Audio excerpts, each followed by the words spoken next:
Yes, people, welcome back to the channel. This is the Manchester United vs Nottingham Forest watch-along, and there is no Joe, there is no Jay, but do not fret, do not worry. Got a very star-studded lineup. How you doing, fellas? Very good. Yeah, I mean, it's great to watch United and not be stressed. Yeah. Isn't it the best? It's the final whole game of the season. You know what? It's the penultimate game of the season. I always love an excuse to use that word. I think that is a brilliant word. So I said to myself, I'm definitely going to mention it. It's the penultimate game of the season. It's the final home game of the season. Casemiro's final game at Old Trafford. I think a lot of the limelight will be on him. Obviously, there's not too much jeopardy around the match in itself, but I'm a little bit excited. Sometimes you get quite fun games at the end of the season. We thought there would be a little bit more youngsters in the lineup. You thought that there'd be a little bit more. You thought Jim Waits might have got a little bit of a look in. I think you've got a little bit of a grievance with one of the centre halves starting, Rowdy, so we'll get into that. Yeah, we'll talk about that. Are you actually excited, or are you a little bit cautious about obviously a Forest team that have been in good form? Yeah, obviously they've been playing really well recently, and I think there's a chance that this game could have more of a pre-season feel about it. Obviously Forest are going to want to finish the season strong, and it feels like even though they've escaped relegation, they've still kind of got a point to prove a little bit, especially when it comes to retaining some of their better players and showing that they're still kind of on the right track. So I think they'll be right up for it today. I think for United, a lot of the storylines around the game feel more important and more prominent than the game and the result itself. Obviously Casemiro, doing his Old Trafford farewell. You've got Carrick possibly getting announced as the permanent manager, and also doing his manager's address at the end of the game, and a couple of academy players being presented with awards. So there's a lot kind of going on in the periphery that I'm not saying it'll distract the players. I think we'll still be ready to go, but I think there's a chance that Forest will be a little bit kind of sharper and kind of maybe want it more a little bit today. Yeah, I feel like there is an element of that.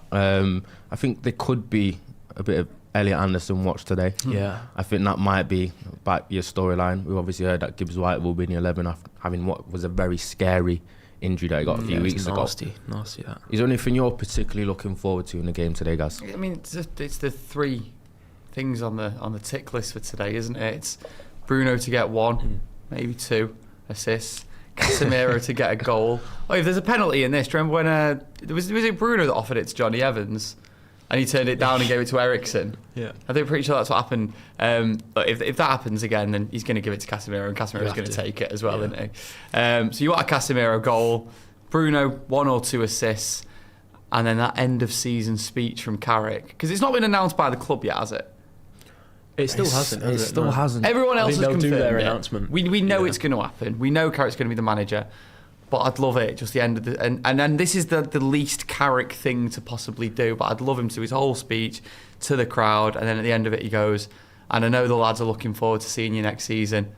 As am I. Have a good summer." And then the crowd just, yes, that'll be so good. That'll be so good. I can see it as well. Have another, the good times are coming. Well, he was right when he said that, to be fair. Yeah. Just not with him. Yeah. What the end of an era? There's going to be an end of an era statement. From something like that. Like just Ten Hag did about City and Liverpool. Yeah. I remember when he said it, and I think that's kind of haunted in people. Obviously, didn't happen. Which is, you know what's funny about managerial appointments is, well, it's not really funny, but majority of them are. It's not like it's eternally successful. There's a manager eventually leaves. Obviously, people like Ferguson, it was, but he's pretty much an anomaly. And he left at the right time. People forget about the end of Wenger, how toxic that was at Arsenal. Yeah. Like, people were like calling for his head constantly, and I'm like, all because they kept finishing 4th. I'm like, the guy's a legend, man. Yeah, he's been, because obviously it's not been officially, but he's got 2 years. It's been reported, and obviously with a year extra, which is optional, sounds about right, with Michael Carrick being permanent. What do you really quantify as success, though, for Michael Carrick? I think that is one of the things that we have to discuss as United fans. What is the expectations? What do you quantify as success? And what will essentially result in him getting his contract extended? Is it challenging for a title? Is it winning a title? Is it winning one of the major honours? Or is it just really one of those where he's getting Manchester United the direction of travel of being one that almost following, like Arsenal, Arteta, even though there was a period in the middle of the Arteta tenure where it seems as though he's on the verge of being sacked. which people obviously reminded me a lot of when I was very anti-Amorim at one point. But it's a discussion to have. Like, what do you really feel like will be the barometer of success for Michael Carrick? Well, in terms of results on the pitch, he's kind of already at the standard that you could, the highest standard you could ask for. I mean, the form has been at least title race competing form. In terms of his win rate, it puts him at the highest win rate of any Manchester United manager in history, and that's obviously a tiny sample size. I think in the immediate term, it will be about kind of maintaining those results while managing a larger squad in several competitions, because I think people are maybe underestimating the impact that will have, being kind of spread thin across so many more games. There are some players in the squad who have shown in the past, players like Bruno, they can handle that. They are used to that volume of games, but a lot of these players are young and haven't really experienced that before. So I think that's one of the main things, will be getting that kind of transition right to the expectations of a club who are competing on all fronts while not letting results plummet, because that is possible. I think recruitment is a large part of that, so I think that's almost nothing to do with Carrick. Obviously, apparently he's going to have more influence in the recruitment meetings, but the club still need to be able to manage that independently. But you just got to show the right kind of direction of travel, show that you're developing as a manager on the pitch and keeping the squad happy and platformed well off the pitch. But yeah, he needs to be given time as well. It's not like he's it's not any different to a new manager coming in without this interim stint. I think people are almost judging him differently to someone like Amorim, who was, at least in the early days, people were saying give him loads of time because he's new, and comparisons to Arteta and stuff like that. It's almost felt a little bit different with Carrick, like he's needed to get these results instantly, and he has. But he should also be given the time that another manager coming in externally would get. I agree with that. Yeah. I think United as a club in the position that they're in at the moment, which is a club that is hopefully transitioning from a sort of yo-yo Champions League team to a team that can compete for a title. Not even, I want to say compete regularly for a title, but just compete once. Yeah. Like, we've not had a title race, have we? So to just have one season where we actually compete at some point in the next 3 years is sort of where we should be looking at the moment. And for me, because I think he's slightly overachieved he's massively overachieved since he's come in, but even Man United as a whole, for the whole season, I think have slightly overachieved, finishing third. I could never have seen that at the start of the season. So I think, like, moving forward and for the next couple of years, couple of seasons at the very least, United need to be finishing in the Champions League spots. They need to have consistent top 4 finishes. If Michael Carrick can do 2 more top 4 finishes with an evident style of play that isn't, this isn't Carrick at all, but sort of that Louis van Gaal-esque depressing sit-back football, possession football, which I don't think it will be. If he can do 2 top 4 finishes in a row, then I'd class that as steady building blocks for real success going forward. Then you look elsewhere. Does he have to win a cup in that time? Are United fans happy going 3 seasons trophyless under Michael Carrick if it's just 3 top 4 finishes? What is he going to do in the Champions League? Because if he finishes top 4 and gets through to the quarterfinals or the semi-finals of the Champions League, we're all going to be happy with that, aren't we? And that would be amazing. So there are a lot of question marks, but for me, the main thing that Man United need to do is consistency and consistently finishing Champions League places. Yeah, I would definitely agree, especially because with the way the Premier League is nowadays, with so much strength and depth and so much quality throughout the league, when you have European football to balance with the Premier League, it can be really difficult to have a strong league campaign and go far in all 4 competitions. It's very strenuous on the squad. You have injuries. It relies a lot on strength in depth. That is the next task for Manchester United. Obviously, we're going to get 3rd place, more or less. Champions League football, but we didn't have Europe. We only played 40 games this season. Now the task is, can United finish top 4 again whilst also being able to balance Europe, which some of the other rivals around us had to deal with at the same time. What does that mean, though, balancing? What does that mean, balancing Europe? What does that mean? So like, getting through to the knockouts? Not even getting through to the knockouts. Obviously, hopefully we get through to the knockouts, but it's the fact that you're having maybe 10 extra matches. You're going further in the FA Cup and League Cups. You've got extra matches there, which is a lot more demanding on the squad. there's a lot that's always made of playing one game a week being beneficial to a strong league campaign, especially the Premier League so intense now. So I believe what will be, if United finished 4th next season, whilst having a decent Champions League run, a decent cup run as well, even though you've dropped one place essentially in the league table where you've placed this league, it's still, I reckon that's still a positive because you've finished 4th now whilst also competing in the Champions League and competing in the other competitions. And I think that will be very indicative of how good the squad will be and the recruitment will be this summer as well. I think that will be massively important. How do you think people would feel though if we went out recruited this summer, spent a decent, like spent 200 mil, let's say, we finished 4th, but we went out FA Cup early, went out League Cup early, went out Champions League in the league phase? I think there'd be plenty of people saying get him out. Would you? Yeah, I think there would. I think there would be. Not that it would be the right. No, I'm not saying it, but I would agree. Yeah.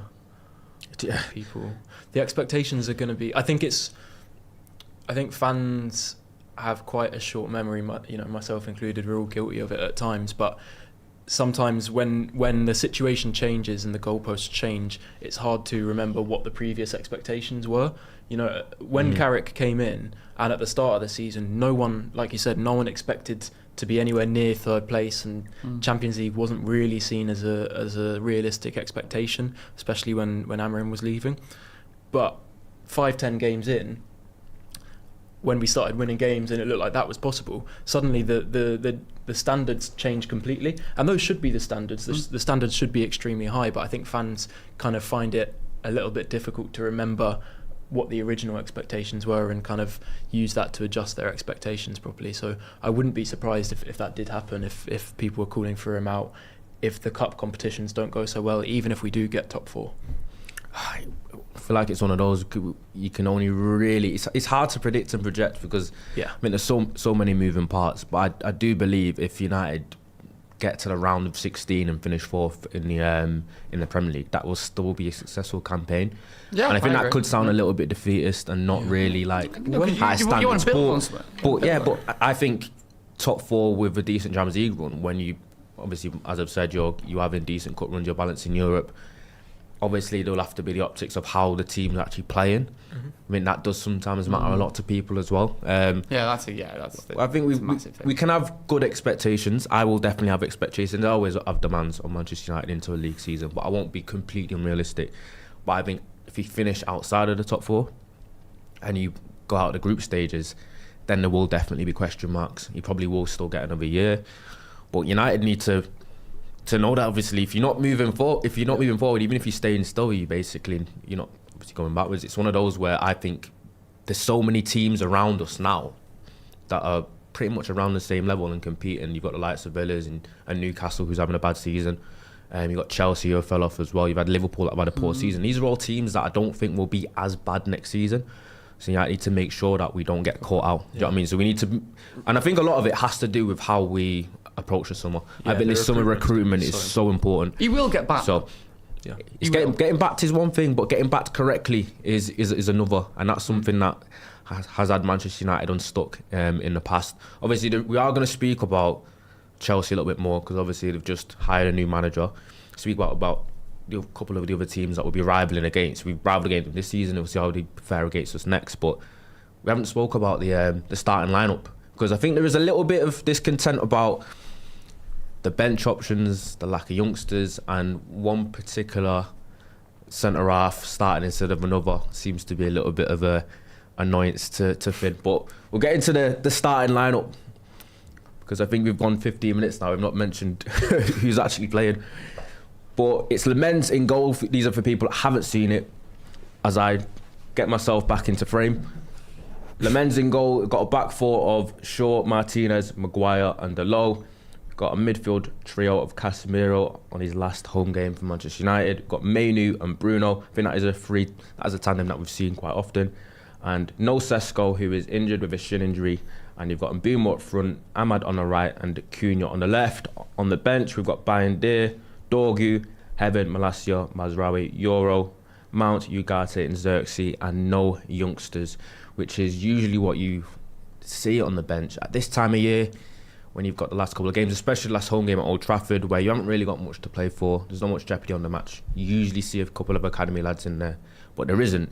Especially when the bench does include a couple of players that will probably be out the door in the summer and a surplus to requirements. So I think there will be a little bit of a grievance about the starting 11. But what do you think? Yeah, it would have been nice to see one or two of the younger players on the bench, maybe Shea Lacey or one of the Fletcher twins, someone like that. There was a kind of a grievance from a lot of the academy staff about the scheduling of some of the recent matches. So the under-21s played just 17 hours ago. Players like Shea Lacey played like the whole 90, Chido Obi as well. So just in terms of fitness, that would be difficult to give them kind of meaningful minutes today. So that's kind of understandable. Darren Fletcher was very vocal in complaining about that, and I think the FA need to address that a little bit going forward. But yeah, when you see a player like Malacia, even Ugarte, I understand there are reasons why they kind of have to be involved, their agents and, things are written into contracts and everything. But it is a little bit disappointing when there are players who just don't have a future, getting opportunities ahead of players who should be the future of the club. But I think there are more important things to talk about today, and I think there are kind of more significant storylines, so it's not too much of a big deal for me. And I've got some hope that in the final game of the season at Brighton, there'll possibly be more opportunities for the younger players. I think Carrick said in a recent interview that is his intention, and he does plan to bring these younger players in and give them chances. So not the end of the world. The main thing for me today is Martinez over Heaven is a little bit disappointing to me, because I just feel that every time that Heaven is given an opportunity, he does well. He gives his all for the badge. He's got a lot of quality and clearly a lot of potential, and it does feel like Carrick maybe has a little bit of reluctance to play him at times. He didn't get minutes in the majority of Carrick's first games, and it was only when there were injuries to Yoro and I think Maguire and Martinez where he actually started getting minutes. So it's a little bit disappointing. I think he deserves to start, but it's not the end of the world. I agree with your point on the youngsters, and it's something that everyone would love to see, whether you're a season ticket holder who's at Old Trafford today or you're going to Old Trafford for the first time. You'd love to see youngsters come on. But what I will say is, for the last home game of the season, that's United's best 11, I think. In terms of the whole season, I think that if I was to pick an 11 of United's best players this season, I'd probably go with that. Dorgu's maybe got an argument, but he's been out injured for quite a while. Sheshko's maybe got an argument, again, out injured for a while. De Ligt started really well, he's injured. But for me, I think, on the face of it, that's United's best 11, and it's a good 11 to finish the home campaign with. Do you know what I mean? Give the fans something to actually enjoy and not take too many risks out there. I obviously 100% agree, though. The likes of Ugarte, the likes of Xerxes, the likes of Malacia, players who probably aren't going to beat United next season. I'd love to see some youngsters in there. I know that the youngsters, they obviously had a game last midweek, and then they played last night as well, so I'm sure that's had an impact. But look, it's as strong as we can go. Maybe something to do with it, as you say, is the fact that we've not mathematically secured third place yet, and get at least. I know we have, haven't we? But I'm hoping so. But we get a point today, and then that's it. Brighton next week, and we can get beat 8-0, and we still finish in third. It's fine. Yeah. It's obviously people have rightly pointed out the academy lads they play yesterday. Shea Lacey was probably the most likely to make the squad. I think the Fletcher brothers played yesterday as well. Yeah. So basically all of the players that would have been or could have been involved played yesterday. The only thing is Jim Thwaites did make Chelsea away 24 hours after playing 90 minutes for the 21s as well. And he only came off the bench. He played longer than 90 minutes, didn't he? He played I think was it extra time as well, and the next day he was on the bench at Chelsea. And yesterday he didn't start, he didn't play the whole game, so maybe it would have been nice to see him, but it's not the end of the world. Seniority, and it's not the end of the world. I think majority of what people have mentioned is they would have liked to have seen Aidan Heaven starting, as you spoke about.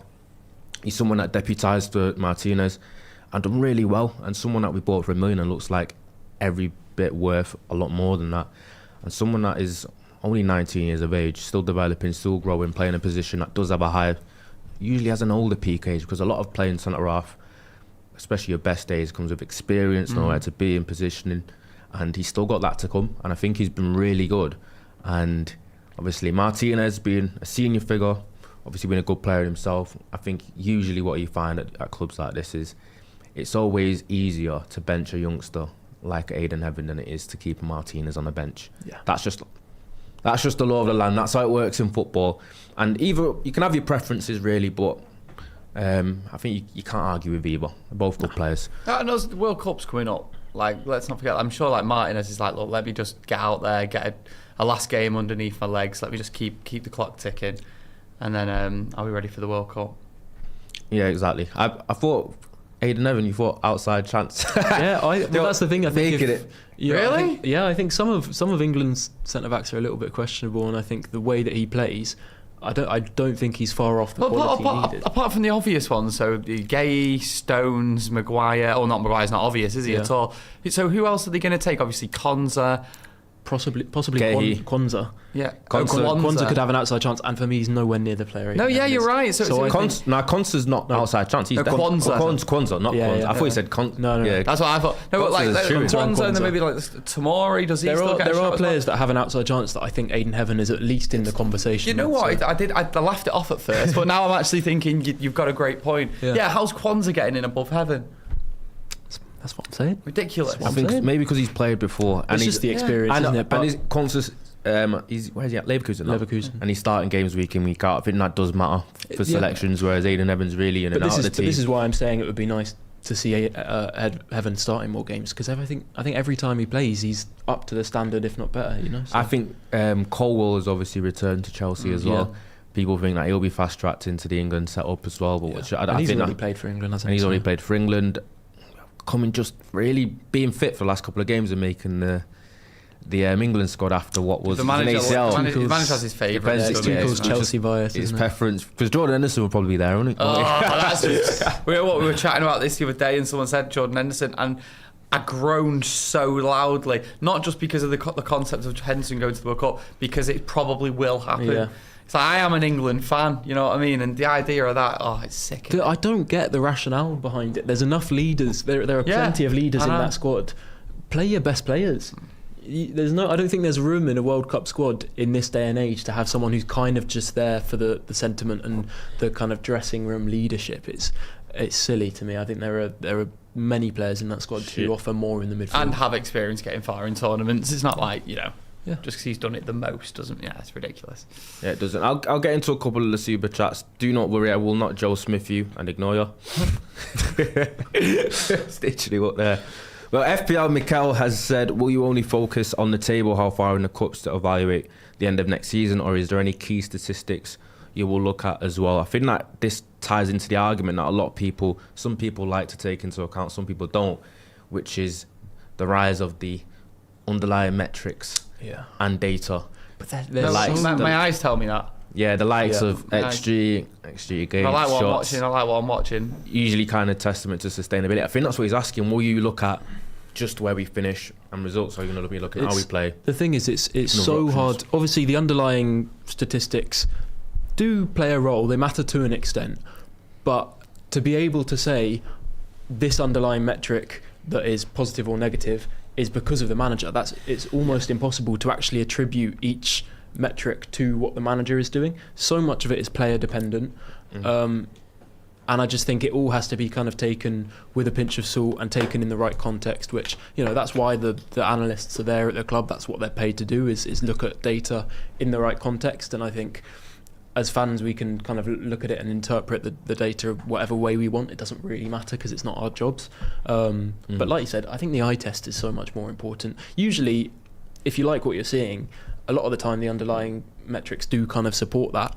But you can look at some of the numbers under Amorim. People were pointing out things like the XG for and against Amorim supposedly better than Carrick during his stint, which I think just shows you how kind of misleading it can be. A lot of it's game state dependent.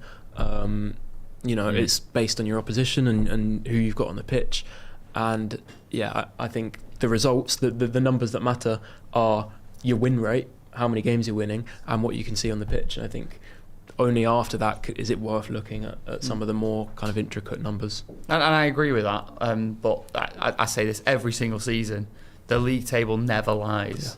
Yeah. In my opinion, it never lies. Teams are exactly where they deserve to be, and even Arsenal, for their horrid turgid at times, bullying football that they've played at times this season. They have also had games where they've looked absolutely brilliant, and people obviously just won't focus on those games. And the reason that City are second is because they've had patches where they look awful and wide open and this horrible, boring possession style of play. I don't think City are that much better to watch than Arsenal, despite what everyone makes out. I really don't. And Arsenal are there because they deserve to be, and United are third because they bloody deserve to be. Yeah, I'd agree. City turned it up the last few months, but people forget. I think for the majority of the season, he looked so able to be got at. Awful though. Everton recently, start the second half, like for a good half an hour, they were terrible to watch. Yeah, I'd agree. I just think it's been a poorish season at the top, and it's almost just Arsenal winning it would just be like, who's been the least shit, really? That is the definition every year, though, isn't it? Really, yeah, well, Mr. United Mercer said, "Why did Lacey and Cole even play last night?" So it was a big game. It was the PL2 playoff final, so a final opportunity at silverware for the season after a couple of disappointments with the under-18s. Unfortunately, it was another final that we lost, fell short of. But it's the type of game that you need your best players to play in. So yes. Jojo1991 says, "Hi guys, nice to see you again." Nice to see you too, mate. Well, can't actually see you, but can you please talk about Liverpool on Friday? They're so bad at times up the Paddock. Yeah, Liverpool are awful, and that's actually a nice little segue because we spoke about the rivals a little bit already. We touched on it, and Slot looks to be someone that is going to be staying in the dugout for Liverpool. I think that is a positive if you're a United fan. Yeah. But someone that the Liverpool fans were earmarking as a return to the club as manager in place of Slot was Xabi Alonso. I think a lot of them were fantasising about that being a possibility, thinking that he had that kind of legend link, when really he left and had the better part of his career at Real Madrid, and I don't think he has that much affinity for the club as they'd like to think. But he's turned up at Chelsea at Stamford Bridge and he signed a 4-year contract there.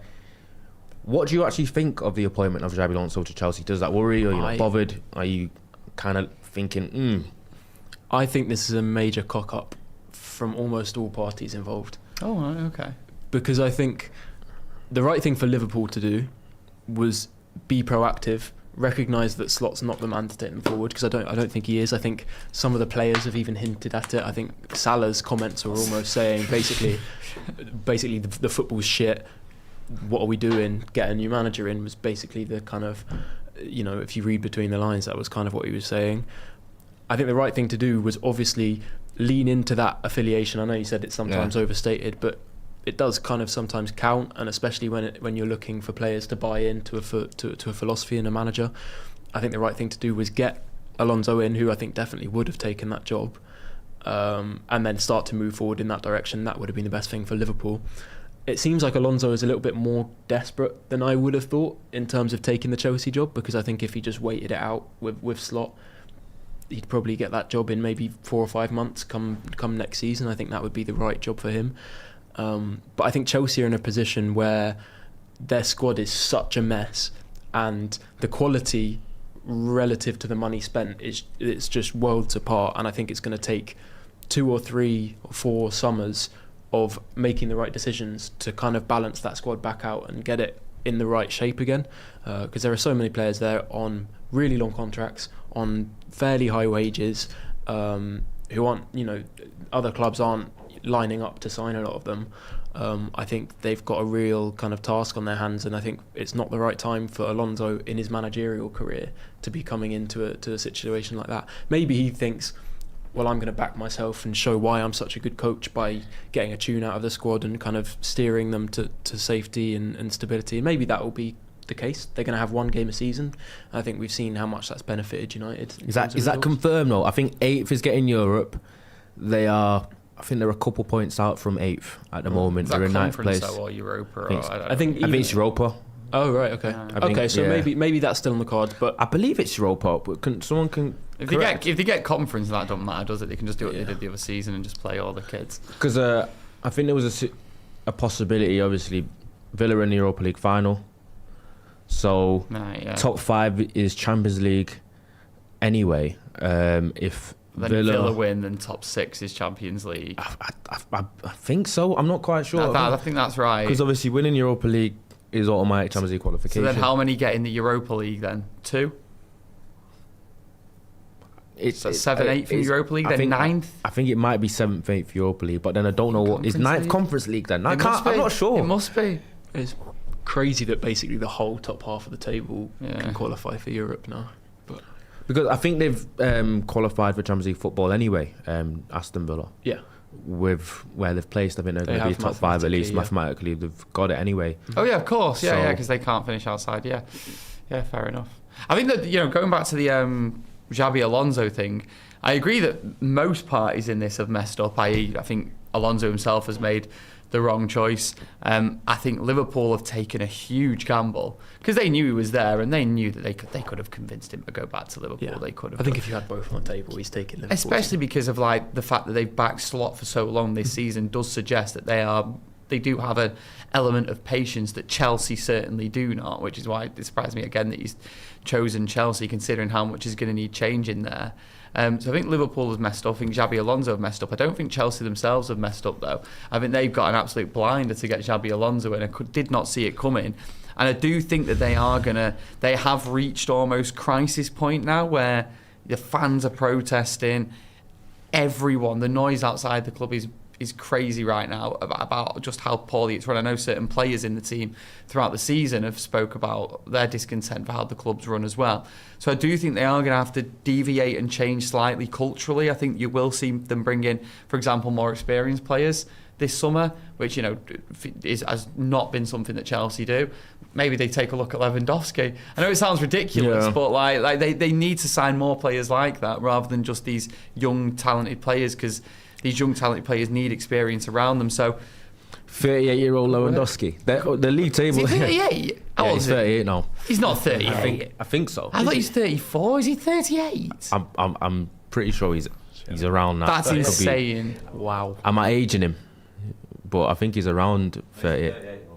38 in August. Oh, right. Yeah. Sorry, I take back what I said. I thought he was 34. Wow, you're not signing a 38-year-old. That's ridiculous. Well, in terms of the culture change you mentioned, it's interesting. They've named him manager rather than coach. Yeah. So I think maybe that points towards some of that kind of cultural change that you're talking about. And I get what you mean about how maybe out of all parties involved, Chelsea have done the best.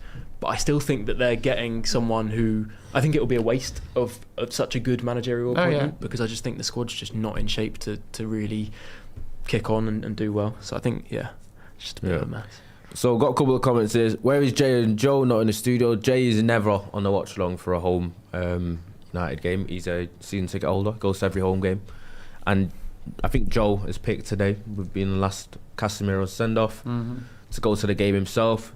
Joe, being a very, very true professional, is on every single watch along more or less, and never really gets to go to the United game. So he gets treated once in a while, isn't it? Do you know what I mean? And he's gone today, and I'm sure Uncle Jay sorted him out. But we've not actually got into the Forest lineup. No.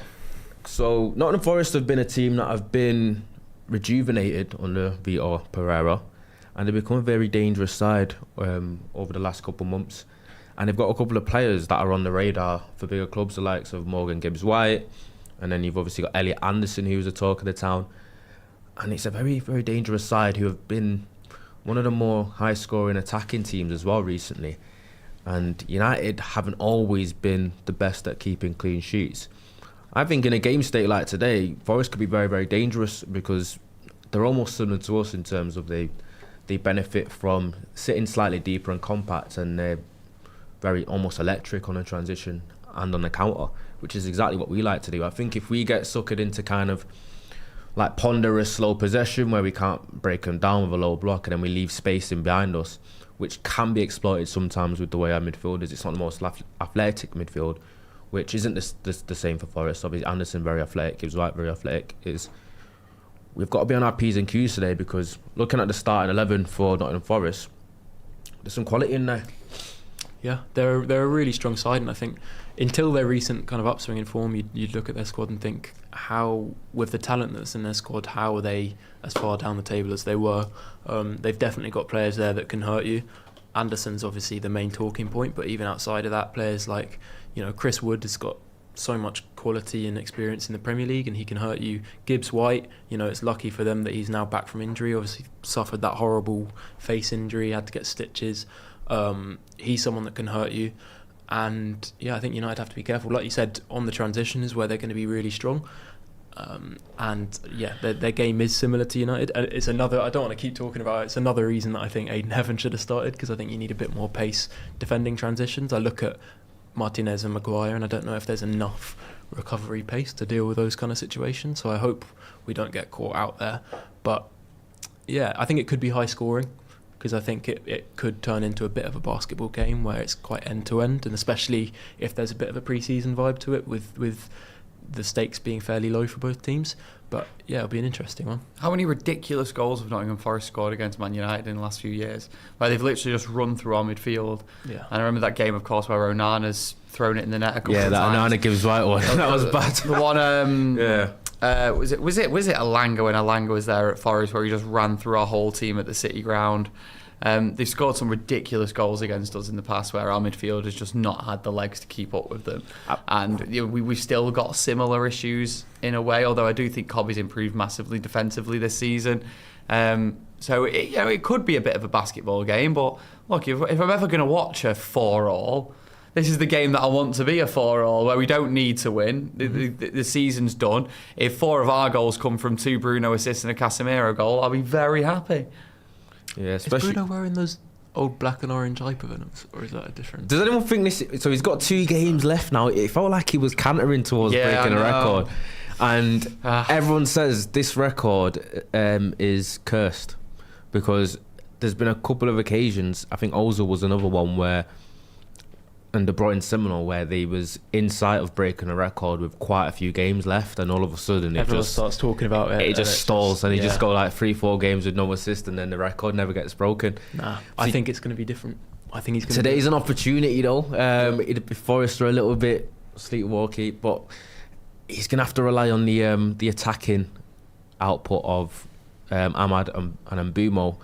He was a twosome that we haven't spoke about, but they've been struggling. To put it mildly. Benjamin Sesko not being in the lineup is a little bit of a negative as well, especially with how big the Forest side are. The 2 centre-halves, the 2 big centre-forwards that they have as well.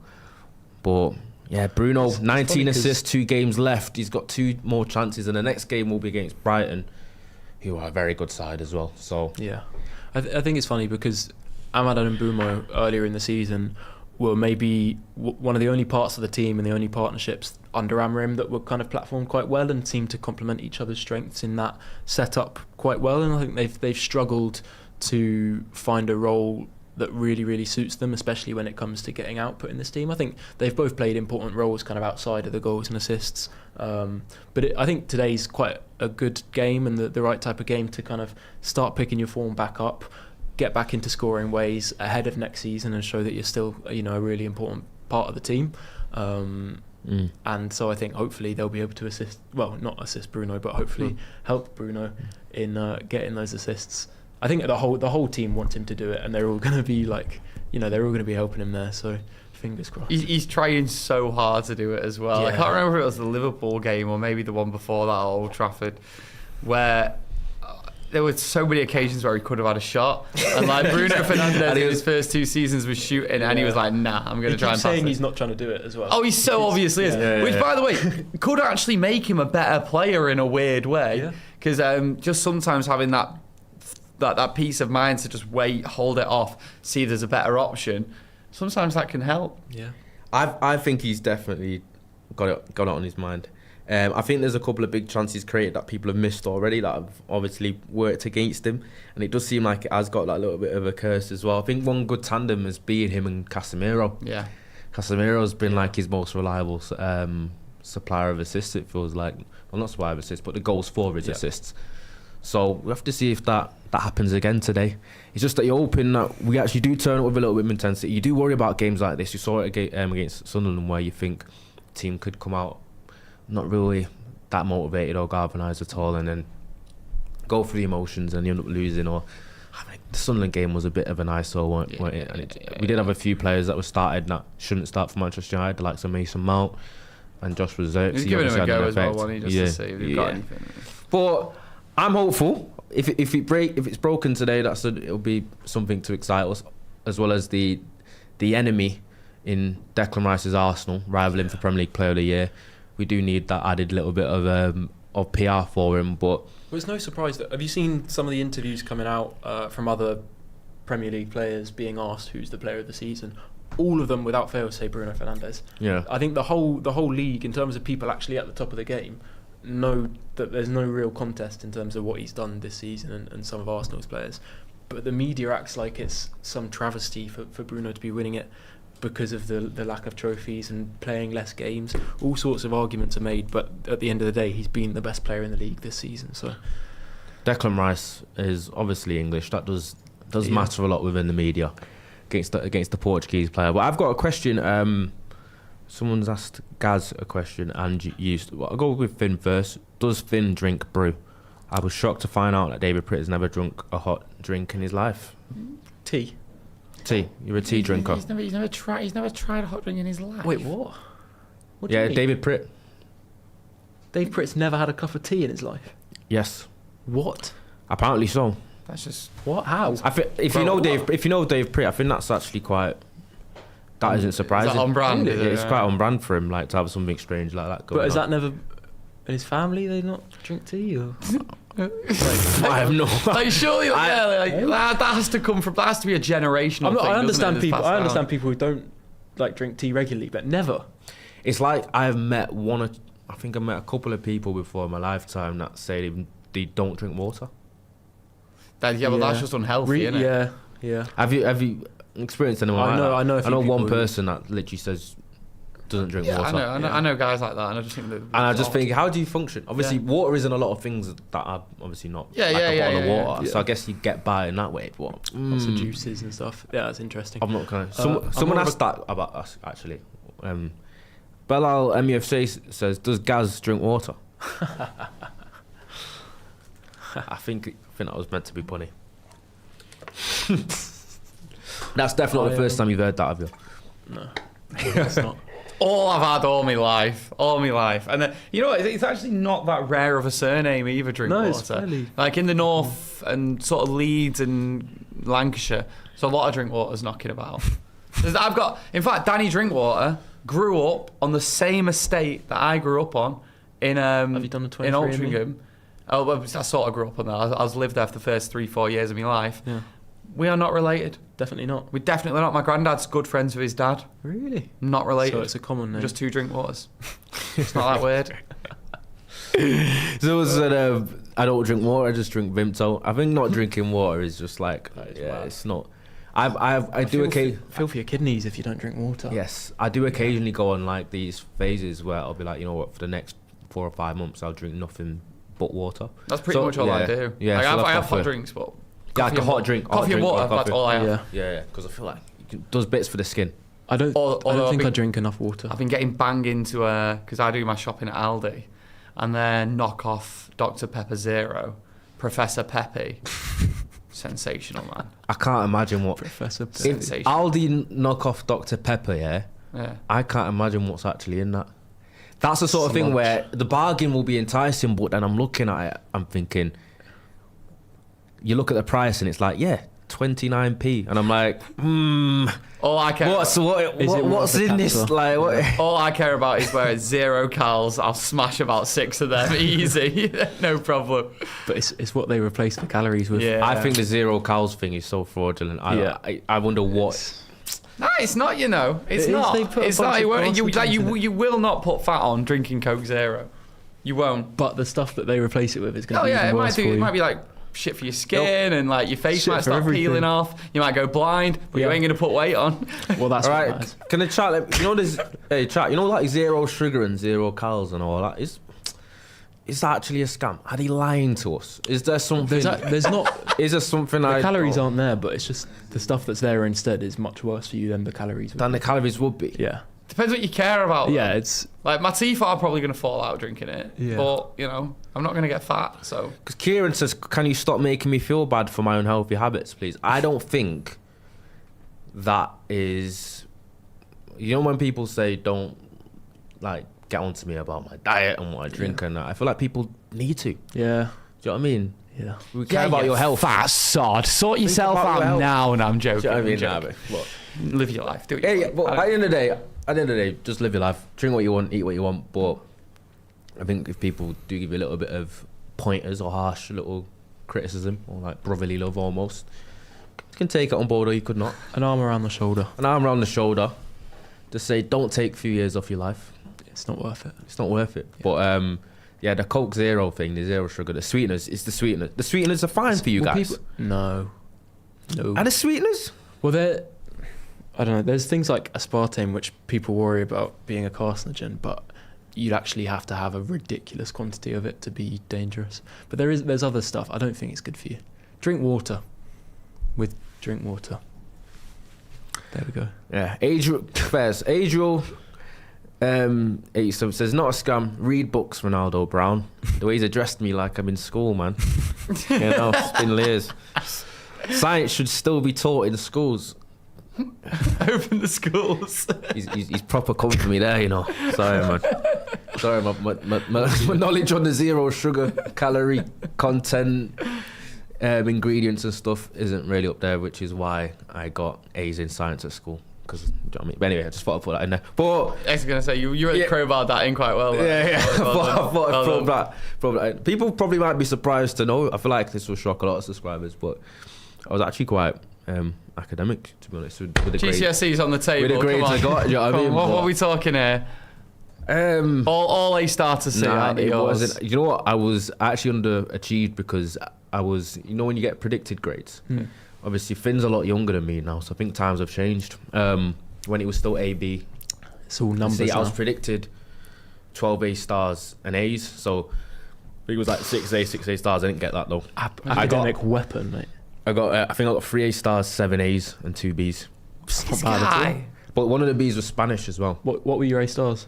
English, which might shock people further when they No, hear you're me a good speak. speaker. Nah, well, yeah, English was my thing. I did like that, but I didn't do nearly as good as I was COVID year.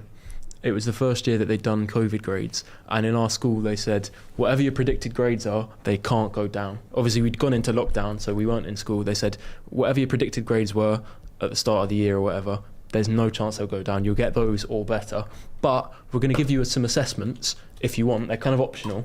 Everyone will do them, but it's optional whether you really try. But if you want to bump your grades up a little bit, do well in these assessments, and it might contribute to a slightly better grade than your predicted grades. But they said if you do bad in them, doesn't matter. It's not gonna mess up your grades. No-brainer then, isn't it? Right. So I said right. Well, I'm happy with my predicted grades. They were all 7s, 8s, maybe 1 or 2 9s. I was like, I'm alright with that. So I didn't really try in the assessments. Did rubbish in all of them, and then a couple months afterward, they were like, "Oh yeah, sorry, we made a bit of a mistake there. Actually, they definitely can go down." And I think all of my predicted grades went down by like 2 grades. It was an absolute joke. Oh man, It was a farce. that's ridiculous. It didn't really matter in the end, but I wasn't happy with that. I don't even want to talk about how I did after hearing you two, though. I was cocky as anything, me, when I was in school. Honestly, Really? we're talking about bad advice. Don't listen to this advice. I remember, going into, year 10, they were like, you can still do pretty well here. You can still be getting, B's and A's the odd A here and Solid. there minimum. I was like, right, okay. And then I just dicked about in year 10. Year 11, man, I wasn't doing anything. best time of your life, though. Innit? Oh, man, I loved it. yeah. I loved it. You only But- need to start revising in the last couple of weeks. Well, this That's is what you it. need. So they sat me down. My head of year sat me down and went, right, because at this point I knew what I wanted to do. I wanted to work in media. I wanted to work in radio. So I knew the college course that I wanted to do. They were like, right, if you want to get on that college course, you just need 5 A starter C at this point. That's all you need. Maths and English, 5 A starter C. And I was like, so you're telling me all I need to do is try in 5 subjects? She was like, no, that's not what I'm telling you. Try in all your subjects, but make sure you get 5 A star. So obviously all I did was try in 5 subjects, and I literally got 1 A star, an A, B, and then 2 C's, maybe 3 C's.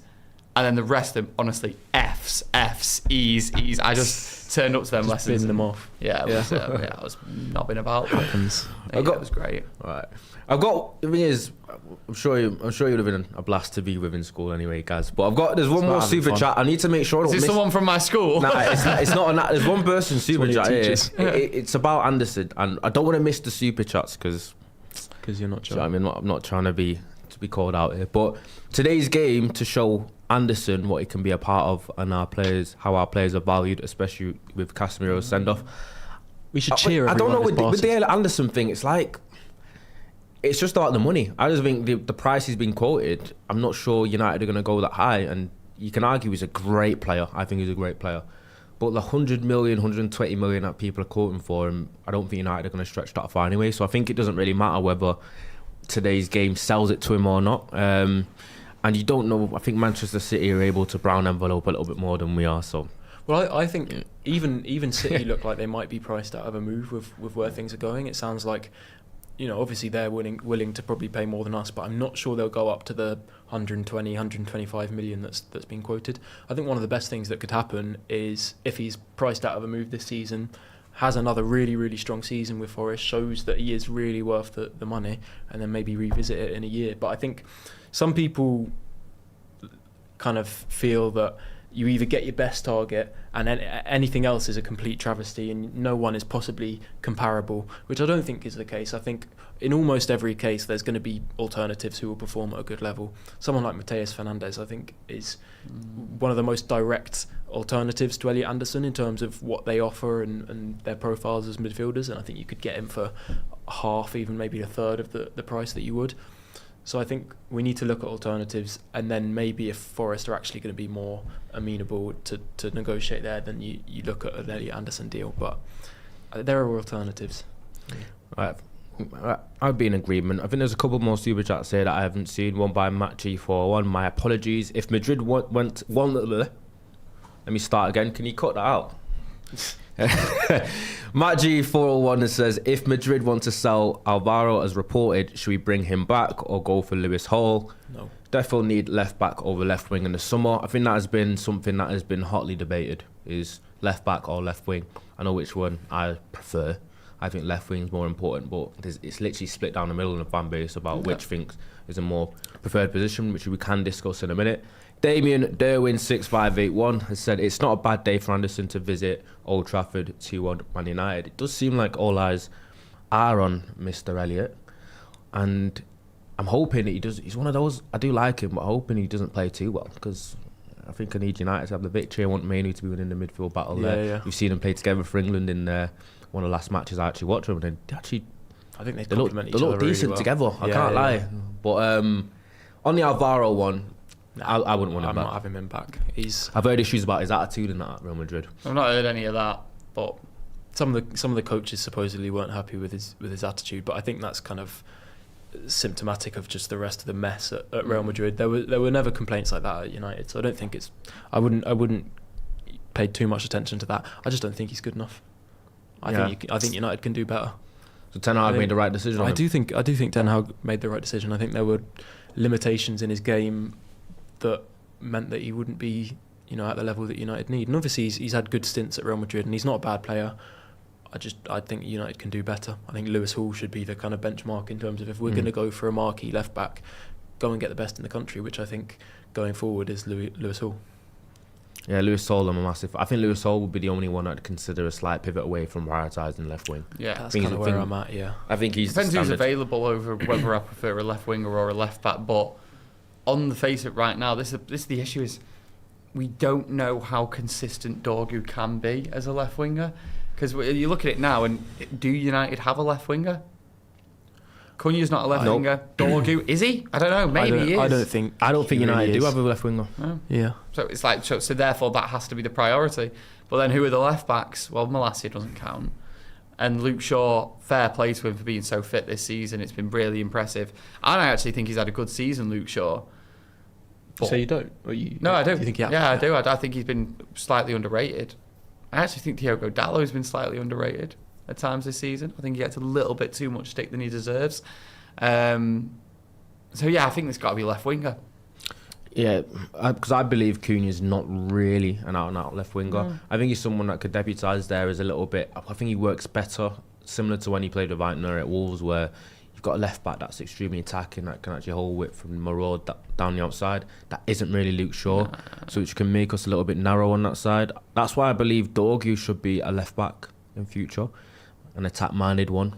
And I think his dueling ability defensively is decent. He's got somewhere to go where sometimes he can be caught out with like his positioning in behind. His 1v1 defending can be like great for a couple of games and then poor in one game. I think that's just the inconsistencies of him being a young player.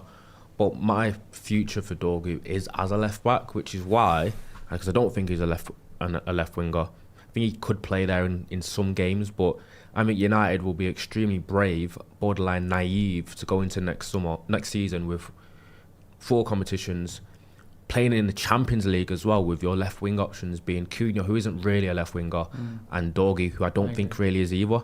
I think that is quite risky, especially when the other side, where you have 2 right wingers there in Amadou and Bumo, and their form's been indifferent as well. So what we talking in then? Centre mid, I still think it's 3. I still think they need 3 if they're going to sell Ugarte. Yeah. Yes. But Like two top ones. 2 really good ones. And then 3 is like a 20-30 mil. Yeah. So 2 or 3. Centre back probably. Yeah, I would like a centre back who can do right centre back and maybe right back at a stretch. Someone who can cover both positions. Left back, left winger. That's 6 signings. That's a lot of money we're talking there. Yeah. Can we just before, obviously there's a few more minutes till the game, so we are going to get everyone's predictions. But can we get a quick poll? Yeah. A quick poll on who you think, what position you think United should prioritise, whether it be left back or left wing. I'm actually quite intrigued to see what. Forget like centre mid are. and centre back, because everyone knows about that. But like left back and left wing, that's where I agree. Is there's the debate, because I think that will be an either or situation, unless someone thinks like we can get by with just 1 centre mid signing. I don't think so. I think 3 needed. I just don't think Cunha and Dorgu are good enough left wing options for a game season, especially when I think Cunha is someone that plays a little bit more centrally. I'm surprised he's not played up front a little bit more, like instead of Mbumo, because he has played that in his career before. I think he is better in central areas. I think Cunha's shown himself to be able to kind of hold his width a little bit more, but you can tell it's not really natural to him. I was going to say, is Casemiro coming out with his kids? Yeah, it's coming out. Yeah, that's definitely Casemiro's kid, that little lad. Spitting image. Yes. Oh yeah, last game of the season, or all walking out with the kids. Last game at United. I was listening to a podcast the other day. No poll then. All right, Fez. Yeah, it's in there. Oh, is it there? Yeah, it's in the bottom. I didn't see it. Yeah, I was listening to It's not come up on the chat. the Talk of the Devils podcast with the one Andy Mitten does, and he was saying how Casemiro's kids are all massive United fans, and it's like this guy's like been at Madrid, he's done everything, and I know the kids were obviously brought up in Manchester, particularly the young lad, but like they're just massive United fans, which I love. Yeah, I think they're going to be United fans forever, aren't they? Yeah, of course they are. There's something about United like. See, it does have a proper end of the school term feel, doesn't it? This game, Maguire waving at his family and stuff in the crowd. Kobbie Mainoo looking serious, to be fair, but he's still got a point to prove. See, a lot of these players like this, they've still got to perform going into the World Cup as well. Yeah, it's gonna, because it is gonna be a bit of a send off in it for Casemiro. I wonder if he could have given him the captain's armband for today, but I don't know if that would have been too performative. Yeah, maybe. Yeah. Maybe. But anyway, Your poll should be popping up in yeah, I've seen the poll, but can you get your predictions in? I'm going to get the predictions of Gaz. I'm going to get the predictions of Finn when he's come back from his potty break. And I think this is a little bit of a, I have to say potty break, he's a young lad, Finn. So I think that's the right way to address it. Yeah. Now we're about to do predictions, getting everyone's predictions for the game today, and then we'll obviously get the predictions from you and Gaz. I reckon 2-2. What have you been talking about? 2-2. Are you predicting 2-2, yeah? I'm going 2-2. But I think it'll be fun. Score draw. I think Bruno will get 2 assists and Casemiro will score, and I'm walking away happy at 2-2. Oh, there's one. Oh, there's a super chat with a lot of love for Gaz Oh, from Busandar. Says, "Fuck, it's been years, man." so happy to see you back. Radio_Gaz. He's got the username and everything. Thank you, mate. Radio You used to love Gaz. your shows on Full Time Devils back in the day. Legend. Proper nostalgia hitting hard. Keep there killing we it, go. brother. GGMU. That's a lovely And message. I bet it makes him feel old, looking at how old I look. Yeah, that's a great super chat. But I love the way he's probably got radio_. I know, Like, he's, you know wants what to I- make sure that he's tapped in. Mate, do you know sometimes I've been like in European cities at airports and just heard someone go, Radio Gaz. I'm like, oh my god, what? Like, But you know what? I think this game is one of those where I think there'll be chances, I think there'll be opportunities. You always want to sign out a season at home as well with a victory. So yeah. I'm going 3-1 United win. I think we do get a Bruno assist today. Yeah, we have to. I think Mbumo gets a goal as well because He need Mbumo, my bowl's empty, man. So my bowl's empty. I need it filling. Your what's empty? I know. I heard My bowl, as not my well. bowel. Yeah, Come that's on, what I man. heard, yeah. Come on, man. I've only I just don't need my bowel filling. I need my bowl filling. He's just shat himself on stream. I've only just clocked that they're in the new home kit as well. Oh yeah. What do we Which, think of it Like, on the players? Adidas aren't very I feel like they put in more Not very effort for creative, other are clubs they? sometimes. well, I'm going to be honest. I don't get excited about new home shirts. Because they're all shit. No, it's not that they're all shit, but like I kind of don't want them to deviate from classic looks too Yeah, much. yeah, I don't want them to try anything wild on a home shirt. Your away kit, and especially your third kit, though, that's where I want to see some bold moves. Yeah, that third kit should look mental every year. I don't really get the stripes on this one. The big, really thick stripes. I'm not a big fan of that. I mean, I'm not going to buy it either way, so it's like I don't know. I like the. Have you seen the second kit? Blue one. The I've away- not, the I've away not seen- kit's I've not one. even seen the rumor because is it like confirmed? I think it's pretty much. Is it? Quite reliable? The second one's. I like it a lot. Have a little Big look fan. see. I said in the preview 4-1, so I can't really change now. Can't deviate from that. 4-1 United. 4-1 Yeah, in the preview. yeah. I always go bold in the previews because I think. Yeah, What's the well, we're point about of to being kick off sensible? now anyway. I can't find it. Mate. I'll see in a bit. About to kick off. The game has now kicked off, and I pray United go. give us. Don't ruin my Sunday. That's all I ask. Yeah. That was a big boom, that. Just get the job done. This is like should be nice and easy, but we've still got. And also, like, I feel like we're a team where the whole squad kind of likes each other. So like, they're gonna. Oh my god. Oh my goodness. Great football. 30 seconds in, and Mainu and Casemiro are playing some beautiful football in the midfield. Could hear the crowd loved it as well. Yeah. Oh. That was lovely. Yeah, as I was saying, like it feels like a squad that they all like each other, and it's like they know what is riding on this for Bruno. They know what's riding on this for Casemiro. They know what's riding on this for Kobbie Mainoo and Luke Shaw and Harry Maguire, who still might have sights on getting into the international squads, albeit a little bit unlikely. So they'll all want to work hard for each other in this one. Oh, Okay. Oh, my oh. God. No, Fair he's enough. got it. We scroll up the chat because we're always a little bit behind. And I'm not trying to get no spoilers, so remember that's Yeah. chat's on pause now. You know what? I'm not- The kit looks good on. I would like a bit of an upgrade in Mainoo's trim. What do you want to see? Now that's actually harsh to say, man. Especially when I ain't really got a trim like that. Oh, damn. Good clearance there by Martinez.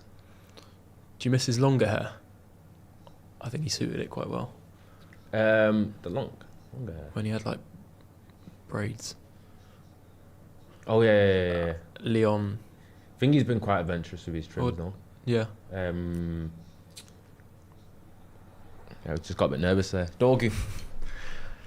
Yeah, he's had some wild ones this season, hasn't he? Stylish though, man. At least I rate it, mix it up. Always think with football as well, obviously with financial power, they could go to like, say they want to get their hair braided and they have that type of style, they can go to like the best and possible ones. Every week. Not every week, that's way too regular for braids. Braids can have you set for like 6 weeks. Really? Yeah. Obviously it starts to look It's a little painful. bit Yeah. starts to look like a little bit of a mess towards the end though. Gives right left wing. Where do you stand on the Mazraoui Delo? I I think for almost purely for the kind of athletic levels that Dalot gives you, just defensively, I think he's the superior option. But I do think injuries might. He's got that.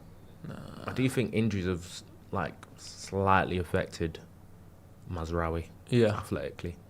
He's had quite a lot of accumulative muscle injuries. I remember those first few games under Ten Hag, really, really impressive from Mazraoui. He's such an intelligent, technical player, isn't he? For how much we bought him for, I still think he's the least of our worries. Mazraoui is one of those where he's great to have in your squad. Can play left back as well. I also played think centre half like, decently. Because we were discussing all the positions that need strengthening. This is why I'm like not as harsh on Dalot. I'm like, we can't be looking at right back now and needing a new right back. And I'm like, I look at Dalot and Mazraoui, I'm like, nah, that'll do. That'll is do. fine. Unless there's like an elite market opportunity at right back in the next few years, then I think we're kind of fine with those two. How many right backs are better than him? Yeah, I think people don't realise the right back market in general. There's not a lot of top fullbacks in general at the moment, so it's slightly like a grass is always greener. Exactly. Type of situation. Luke Shaw here. Luke Shaw every game this season played. Yeah, it's crazy. Or he didn't start one a little while ago. There was a game where Mazraoui and Dalot both started. Was that in the league though? Martinez lost his boot. I think so, yeah. Well, it must have been, yeah. We were out of everything else, United have moved the ball around nicely in the opening. Yeah, controlling the game. Minutes. This is very much how Forest play. Yeah, happy to give surrender you the ball. possession, quite passive out of it, and they just look to break. Just waiting for him to put his boot on. Ready to put his boot on. This kit, like, what difference is the kit? Has the kit really been made? The thick stripes are not really. Like you say, I don't like them thick. I think the stripes look like a mistake. Like someone's used the wrong paintbrush size on. I didn't press Control Z. Yeah. Oh. Good run there. Good run. Touch. Yeah, that's nice. Just hit it from there. Overlap. That's nice. No one in the box. No one in the Where's box. Sesko? Oh, it's good ball though. Oh. Bruno assist. Come on. What was the one? Oh, Luke Shaw. Go on, Luke Shaw. Oh, yeah! Luke Shaw. Oh my God. Wait, is that clean that? Brilliant. Yes. What a hit. Was that the first goal of the season? He looks great. That is. When was that time That's he what I love scored? about, the penultimate game of the season. Yeah. He scored it and he's got that surprise and he don't really score. And he's When was the last time he scored? That was sick. What a finish. That's it. Like, they let him shoot then, didn't they? yeah. They were like, nah, it's fine. Didn't come off Bruno, did it? He was He yeah, doesn't- he was in. He wanted to do a celebration, but He's not doing it, is he? He's like, nah, mate. it was That's it was class. First time. It was a first time cross from Bruno. He brought when the it ball spun down out, really and then nicely. he was sharp onto it, and it was like a half volley into the bottom corner. It was a great finish. It's like a couple of headers out here. Ahmad getting there first. So Bruno Into the box, headed out, and then He looks like just he's going to hit it touch. first time, and then That's really nice. Nice. That is quality. Forget the left back debate. Yeah. Said we don't need a left back. Oi, what? that's, that's That nasty. is such a nice finish. Fake mid-air shot. He's hit that really well. Yeah. That's Little beautiful. skimmer Such quality. through the Through the legs. legs as well. He's That hit. is lovely. He's caught that sweet. The way he's Yeah. caught across it. And I think that kind of scuppers Forest's plan, because their idea is give you the ball early, but then we've actually gone a goal up now. Brilliant. Lovely start. He ends up in them positions quite a bit as well, Luke Shaw. Excellent stuff. I can't think of when the last time he scored is, though. I've been trying to remember. I don't think he's scored this season, has he? No. That's not his fourth goal for United. Fourth goal. Which is crazy. He's not quite John Obi Mikel then. Someone's not going to tell me the last time he John- scored the Euros final, was it? Yeah.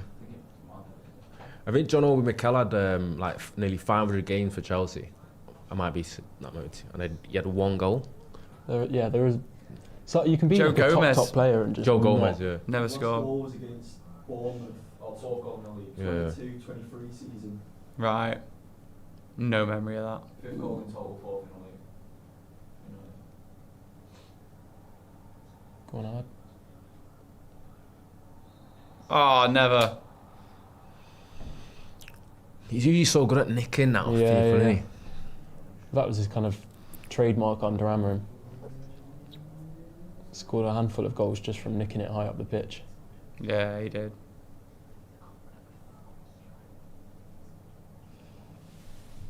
I still need this Bruno assist. Then. This is. I always enjoy when we. Oh, looked a bit scared. Then I always enjoy when we score early. Yeah. I feel like sometimes if we can get a little bit of space when the team comes onto us, it can be dangerous. Yeah. I rate the goalie kit, by the way. Sorry. I feel like we so rarely these days properly build on an early goal, though. Yeah. I can't remember the last time we just blasted a team away. He's really solid, Lamens, isn't he? Yeah. That was such a good ping with the left. Steady Eddie. Oh, come on. Could have Right just passed. decision. Should have passed it off. What do you think of Morgan Gibbs-White being up for Player of the Season above Casemiro? I think he's kind of gone under the radar and has had a very good season. He has. But there is sometimes an aspect of kind of recency bias, even within a stretch of one season, where it was like the same with Bernardo Silva getting Player of the Season shouts. Yeah, you're right. Yeah. We're the only early game today, innit? I feel like the thing is with Champions League football next season as well, we'll be playing on Sunday a lot more. Remember Europa League? Oh, Mbimo. Who's this on the ball? That's Nico Well Williams. done, Harry. Yeah. Harry. Big H. Nico Williams was linked to. Yeah, Nico Williams got linked. last week, I'm not sure about that though. I think he's decent. There are going worse forward, left backs, but doesn't really feel like a. He's a right back, really, isn't he? Yeah. I don't want no right-footed left back. No. Brandon Williams style. Has he got a club at the moment? I'm not sure what's happening with Brandon Williams actually. Because he did have a bit of trouble, didn't he? Yeah, I'm not sure. I'm not sure if he went to Hull, Brandon Williams. Don't quite. Oh, sloppy. Rings a bell, doesn't it? Yeah. Scoring early means sets the platform, but obviously got a long way to go. Yeah, I don't want him just to chill out on this though. Now, last home game of the season. Let's have something to some fun. really celebrate. Yeah, Start expressing it. it's one thing Carrick's not done yet, is it? He's absolutely batter a team, as in scoreline wise. Like City, we should have been 6-0 that game. Ridiculous. Oh yeah, that was absolute schooling. We've not battered a team like that all season. No. that was proper. The last proper battering was like Barnsley, Carabao Cup. Yeah, it was like 7. 7-2 or... But it's been, to be fair, in the Premier League, it's been a low-scoring season across the board for all teams. Yeah, and teams don't really get battered as often. No. Like even the ones at the bottom of the table kind of limit it to 1 or 2 goals.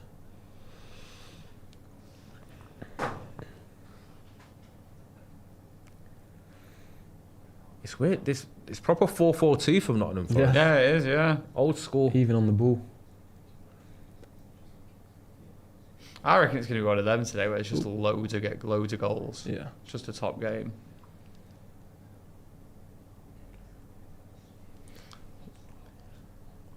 I just want to see Bruno in the final third. We're just waiting for that Bruno. He's just going to try some mad stuff in he every time he gets it. No hesitation. He knows exactly what he wants. Yeah, especially with Carrick being announced. I feel like just optics in general, you want to make sure that you don't lose the game. Yeah, like, he's been yeah. announced straight after. Especially if he's coming out after a big win. Like, that'd be great, wouldn't it? That'd work really well. Yeah. While sitting deep though, inviting them on. This isn't usually where Forest thrive though, when you kind of like ask him to break you down. Yeah. I think we're quite happy to give them that territory. Wait to hit them on the counter. But then it's a game where you kind of want Tesco to be there, ready to make those runs off the ball. Ooh. See, yes. That's because they're like us where they'd rather when... I think we've got a little bit more quality though when we do get teams pending, even though it's not our preferred like games they're playing against. But Yeah. Forest really do need that kind of like space to break into. Yeah. Well, they've proper gone 4-4-2 though. The two big strikers, Igor Jesus and Chris Wood up front. So you reckon there will be a threat for the remainder of the game? Especially when it gets late into the game, because I think people have been slightly critical of United's bench today. Thinking it's not the most inspiring bench, and then oh shit, fucking hell. Don't know what happened there. Yeah. They always do that. The production, Forest are like they have through. replays going on for so long, and you end up missing so much of the game. Still showing highlights. Next thing you know, Omar Hutchinson's got the ball in our box. I'm like, what? Brilliant Great play. football. Excellent. United Very going good. forward. Go on, down the left. Not a lot of Play. options. Down the left. Don't really have the box threat though. Yeah. No. Burma was making a run. Go on, Go on. Cunha. Go on, assist. Hit it. Shoot! Casemiro. Look at Bruno. And again. What was it? I mentioned it, the Liverpool one where He's going to put it in, isn't he? He's going to put it... Oh, he's going to shoot. What? I mentioned it, the Liverpool one where he's headed it across the Sesco, but Yeah. the keeper's got a hand on Just it. he's literally a glove away from having It another was assist there. It was a fantasy assist, Yeah. but it didn't get the official. And I think he's had quite a few, or at least a couple fantasy assists that haven't counted officially this season.